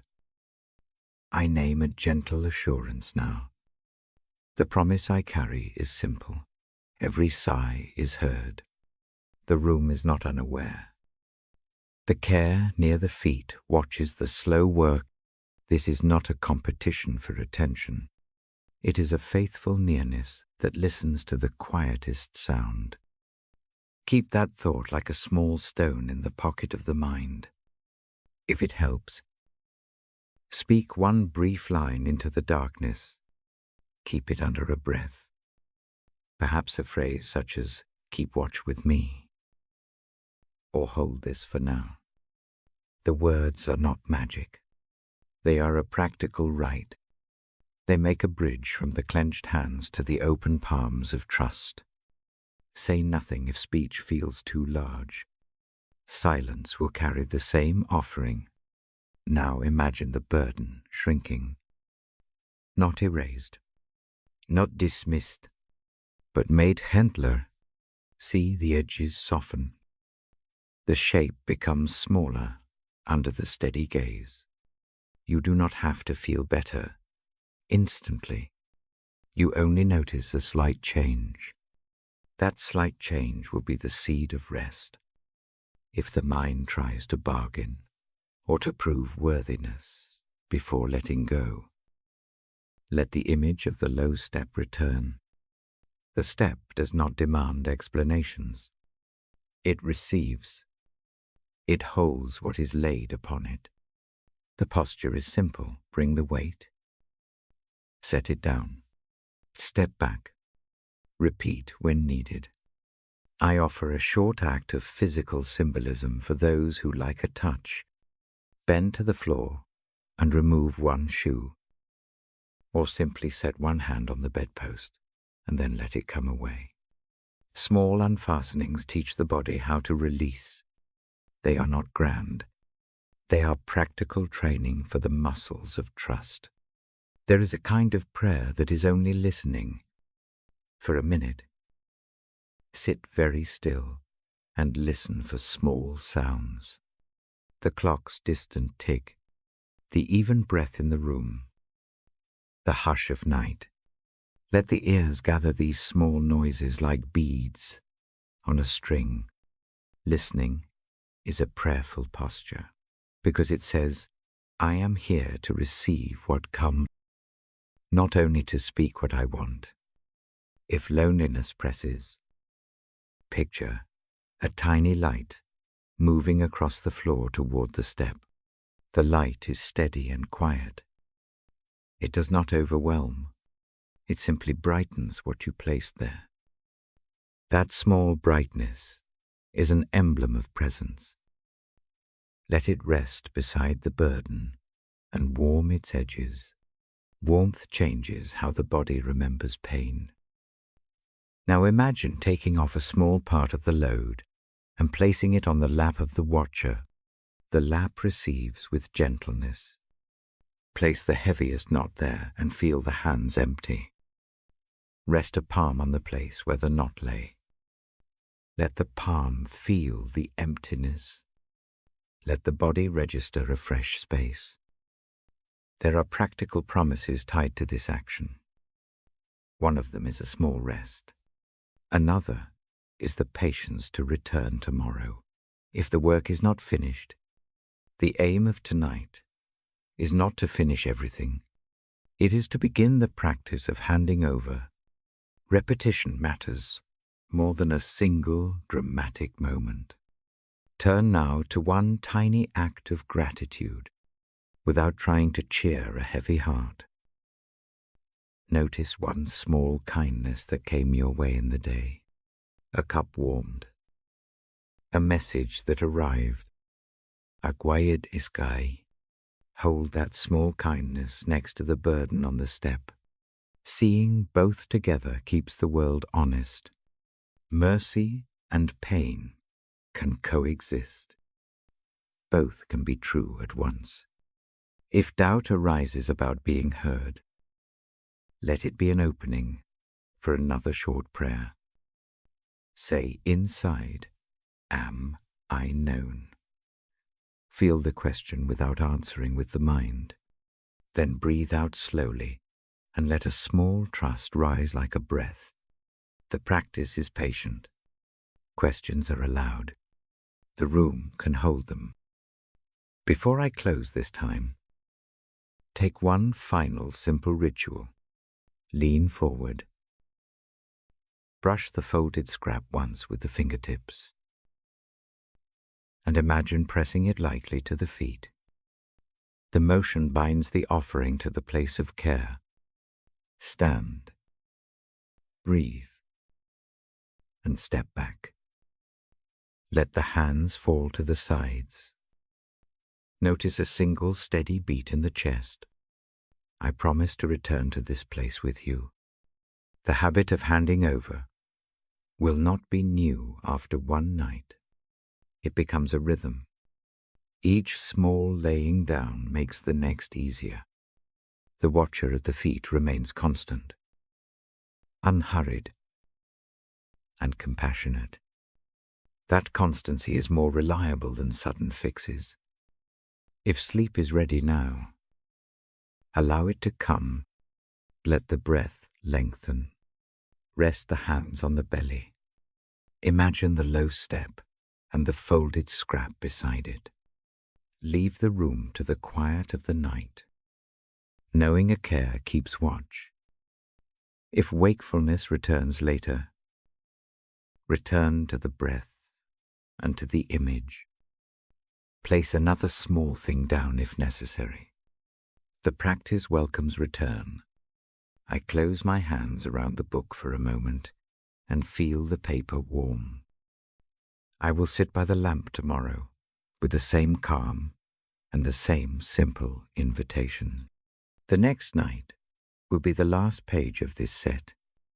For now, lie down with the image tucked near the heart, a burden placed gently at patient feet, and a promise that every sigh gets heard. Good night. The lamp stays low. The book rests on my knee like a quiet friend. I take a breath and let the room narrow to the small circle of light. Tonight, the final page comes with a soft aim to send us all to rest with a promise and a blessing. I read the Bible before sleep. The reading has been the shape of this whole week. Now I let it settle. Breathe with me once. Slowly. Inhale for 4 counts. Pause a beat. Exhale for 8. The longer out-breath makes room. It teaches the body that letting go can take time. Repeat twice more. Each cycle loosens a little knot. Each cycle is a small rehearsal for rest. I hold a single thought near the chest. It is simple. Someone keeps watch. Not in a loud way. Not like a guard at a gate. More like a lamp left on a windowsill. The lamp casts a small pool. It makes a way through the dark. That kind of watching is kind. It does not prevent all storms. It keeps a path lit for the feet. Tonight I stitch together a few of the quiet things we have touched. Mercy is patient. Grace comes as steady rain. Repair is careful. Domestic work. Peace is a shelter within noise. Forgiveness is often a small, brave act, like handing a weight to a neighbor and knowing the neighbor will hold it for a while. Restoration grows from tiny, repeated acts. None of these are demands. They are offers. They are present for the small hours. If a hand wants to move, let it rest on the chest. Feel the rise and fall under the palm. The touch is small. It is enough. For many bodies, contact is a language the mind will follow. Hold it there for a few breaths. With each out-breath, imagine a warm, gentle light spreading from the hand into the rib. The warmth does not fix everything. It simply steadies. A simple ritual helps the night find a shape. Smooth the sheet at the feet. Fold a small corner of the blanket back and press it down with one hand. Place a glass of water within reach. If a scrap of paper lies near, write a single word, rest. Enough. mercy, peace. Fold it once and set it beneath the glass or beneath a small object on the night table. The act is modest. It says, tonight this will be set down. The heart understands the motion. I will not give you heavy theology now. There is no lecture. There is only a soft address. Be present to the small mercies. Look for the neighbor who brought bread. Remember the time a voice said a kind thing and did nothing more. Let such moments collect like pebbles in a jar. Over time they make us sure. We have practiced short breath patterns, small postures, and tiny ceremonies. Keep the practices simple. A slow breath, a hand on the chest, a folded scrap, a lamp dimmed to the strength that soothes, not to the brightness that alarms. These things teach the nervous system habits. Habit matters in nights of unrest. Turn attention now to the day's hardest corner. Bring it close only to the edge. Name it with one word if that helps. Loss, worry, regret. Place that word on the folded scrap. Imagine walking with the scrap to a low step at the threshold of a warm room. Set it there gently. Do not expect full release. Expect a slight easing. That slight easing is work done. It is meaningful if tears come as this is done.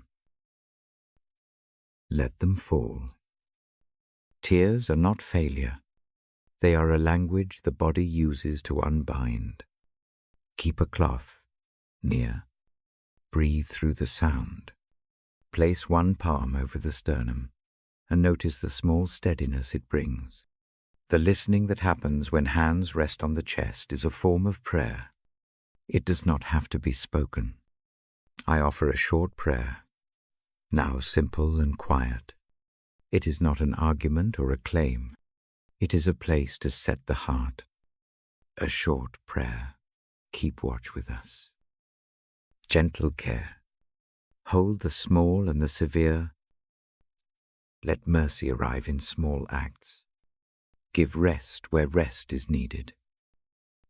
Grant courage for one more step. Provide a quiet room for sleep. The words are plain. Repeat them quietly, if they are helpful.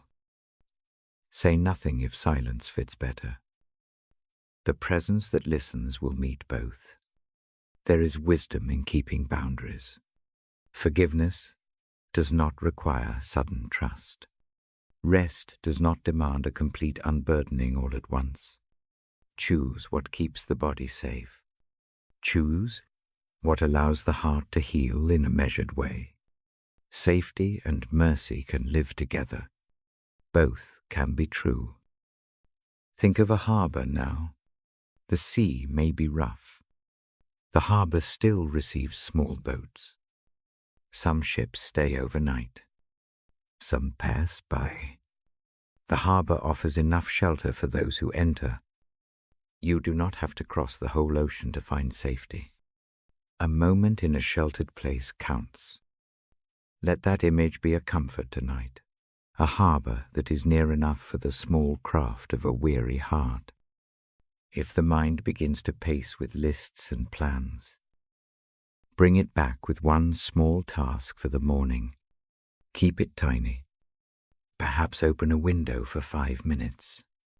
Perhaps make a cup of tea. Keep the promise to yourself, small and kind. The brain likes doable things. A small morning act reduces the power of late-night worry. Before closing, choose one final practice to carry into sleep. The choice can be any of these. A short sentence to whisper, I am held a hand on the heart. A paper with one folded word under the glass. Or a cup of water at the bedside. Do one thing, keep it small. Let repetition build its power. I will return to this lamp again if needed. But tonight, this chapter closes. The book will lie quiet on the table. The light will be dim. There is a promise in that ordinary ending care continues in the margins of ordinary life. The steady watcher remains. Grace falls like soft rain. Repair happens through small, practical hands. Peace is a shelter. Not the absence of night.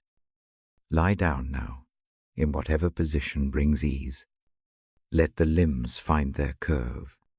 Close the eyes when they are ready. Breathe slow and long. Imagine the lamp at the window. Let its small glow be enough. One last breath together. Inhale 4. Hold 1. Exhale 8. Let the exhale be a soft letting. Place the hands where they rest most easily. Think of one small kindness from today. Hold it like a pebble. Let it warm the palm. I speak a benediction now in a voice that is both listener and friend. May the night keep you safe. May mercies meet you in small things. May repair come in patient measures. May peace lie under the ribs like a quiet hymn. May rest arrive without requirement and without shame. May tomorrow be gentle. May you be held. If wakefulness comes later, return to the breath, to the hand at the heart, to the folded word beneath the glass. Use the small acts again. They are faithful. They will repeat their quiet work. I close the book slowly. The lamp remains a small witness. The room breathes with a softer rhythm. The watch continues. Steady and kind. Good night.